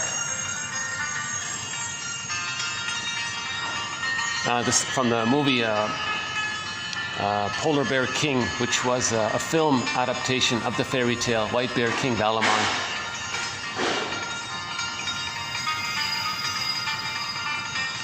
Wonderful story.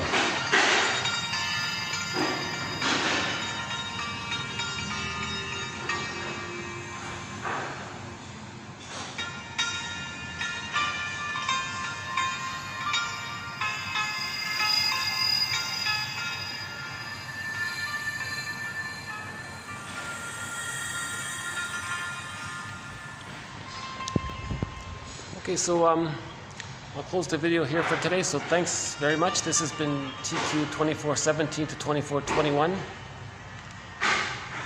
We'll add more quotes to our various threads, and I'll see you in the next video. Thanks very much. Bye for now.